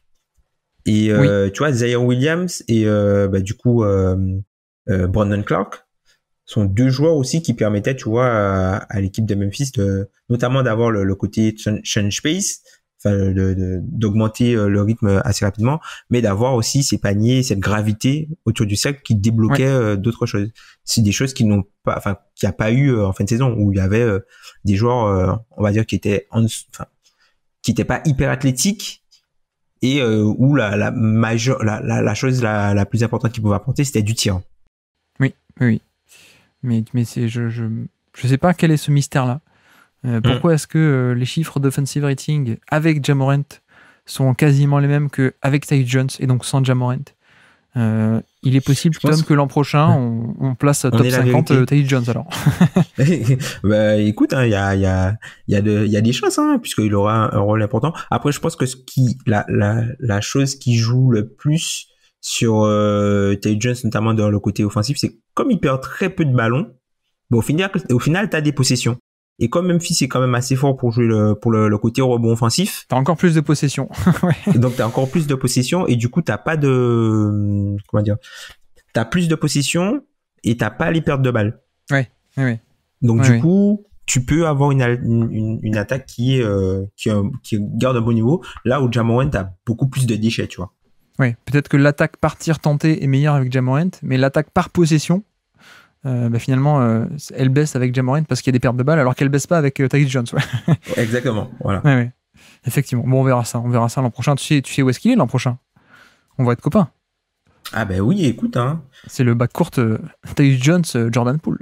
Surtout qu'ils vont jouer avec Delon Wright. Ah oui, c'est vrai, en plus, Dylan Wright. Et Daniel Gafford. Montemoris, il est encore là-bas ou pas? Non, il est à Détroit. Il est à Détroit. Ah oui, c'est vrai. Oui, c'est vrai. Et Daniel, tu peux pas avoir les 3 meilleurs meneurs backup de la ligue. Les 3 meilleurs ratios de passe interception, assist turnover. En effet. Donc bref, voilà qui est sur le terrain au moment de ce presque poster-dunk, qui finalement a été un presque poster-dunk, pardon. Mais le vrai poster-dunk qui a réussi, c'est contre les Pacers, hein, on est d'accord. Oui. Surtout que sur le poster-dunk contre les Pacers, Ja Morant, il est sur un run où il vient de marquer 7 des 10 derniers points. Et en fait, il fait un peu son move spécial, hein, l'espèce de gros dribble à droite, puis dribble au milieu pour prendre l'intervalle et attaque du panier main gauche. Et là, la foudre tombe, hein. La foudre tombe sur ce pauvre Jalen Smith. Et surtout que sur l'action d'après, il repète un dunk. Et du coup, le coach est obligé de prendre temps mort. Écoute. Oui. Il faudrait peut-être juste que le coach enlève certains systèmes en pistol, hein, comme on dit, de l'attaque des Grizzlies. Ce sera le mot de la fin, Tom. Je récapitule. Les pistol action. Les pistol action, il faut peut-être. C'est le nom d'un système, hein, si vous n'avez pas la blague, pardon. Mais petit jeu de mots, évidemment, avec les soucis de Ja Morant. Donc Ja Morant, on l'a inséré autour de la 18e place, à côté de Donovan Mitchell. Pascal Siakam un peu plus bas. Aujourd'hui, aussi qu'on a rajouté entre Garland et Bradley Beal. Un peu plus bas, même largement plus bas, aux portes du top 50. D'ailleurs, Josh Hart, à côté de Malcolm Brogdon et Jakob Poeltl. Walker Kessler, juste en dessous, le rookie, qui est entre Clint Capella et Harrison Barnes. J'allais dire Harrison Ford, mais c'est pas le même. Et puis, je suis fatigué. Et puis Norman Powell aussi, juste en dessous, au niveau de Tyrese Maxey, Tyler Hero et ce genre de créateurs. Donc voilà, ça nous fait une belle cuvée. Et en tout cas, merci beaucoup, Tom, d'être venu sur le Basket Lab et sur la Syllab en particulier. Merci à toi de m'avoir invité. Et puis, encore une fois, c'est toujours un grand moment. C'est quand même un peu l'événement de participer à tes projets d'été. Donc, encore un gros big up à toi pour assumer en tout cas ce tel rythme et surtout de continuer à nous donner du contenu d'une telle qualité. Je le fais parce que j'ai des gens qui font les podcasts pour moi. Moi, je pose juste les questions. Merci à tous d'avoir suivi cet épisode. J'espère que ça vous aura plu, bien entendu. Et j'espère que même si on est un peu en retard, ce ne sont pas des épisodes qui sont totalement périmés. Hein. C'est pas parce que Pascal Siakam a déjà fait 2 matchs en 2024, enfin saison 2024, que l'épisode est périmé. Je ne pense pas. Et puis, comme dit aussi, hein, le classement en plus, en soi, on s'en fiche un peu. C'est toujours plutôt l'occasion, d'une part, de parler des joueurs et en plus de recevoir plein de monde de médias différents qu'on aime bien. Donc voilà. Épisode numéro 20 de la Syllab. Il y en a 23 en tout. On va essayer d'enchaîner sur les prochains jours. Enfin, 23 plus un 24e, un peu en bonus. On verra si j'arrive à le faire. Mais bref, donc. D'ici là, le temps qu'on finisse un peu ça, on se retrouve demain. Donc, on se retrouve demain lundi, comme tous les lundis pour l'hebdo. Et donc, l'hebdo numéro 2. Notre podcast hebdomadaire, l'hebdo d'actualité et de tactique, semaine numéro 2 de la saison 2024. La prochaine fois, lundi matin, comme tous les lundis matins. Et donc, sur ce, je vous remercie une nouvelle fois de nous avoir écoutés jusqu'au bout. Un grand merci à Tom d'être passé sur le podcast, comme d'habitude. Et moi, je vous dis à très bientôt. Ciao.